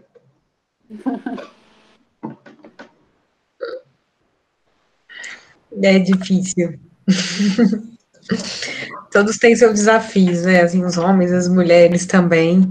E eu acho muito legal isso que a Mari comentou com a gente, assim, é um processo de desconstrução muito forte, assim, e eu tenho aprendido muito com isso, assim, a gente precisa mesmo começar a entender que essas coisas são sensíveis, sabe, a entender que algumas brincadeiras, alguns termos, isso pode de verdade ferir, assim, alguém. Eu acho que a gente tem, assim, aprendido muito a se policiar em relação a isso, e eu acho super interessante, assim, ter a oportunidade de participar desses debates, assim, que a gente pode né, trazer esses temas abertamente, a gente pode discutir, e essa semana, né, a Semana da Mulher, foi especialmente muito rica, assim, para nós, né, para a gente que trabalha, assim, nesse mundo da tecnologia também, que é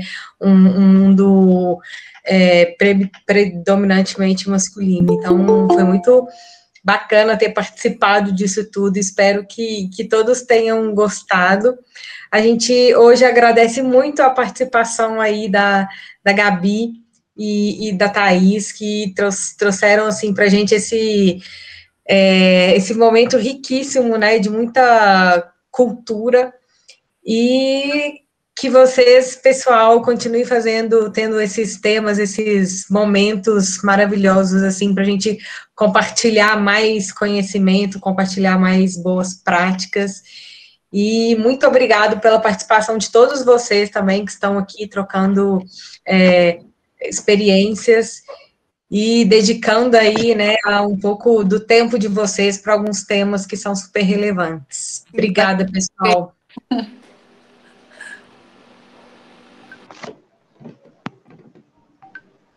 Oi. Eu que agradeço. Foi muito bom, foi uma semana incrível. E obrigada a todo mundo que está aí online, em plena sexta-feira, 9 horas da noite ainda, acompanhando. Que tenhamos mais eventos assim, que eu acho muito importante.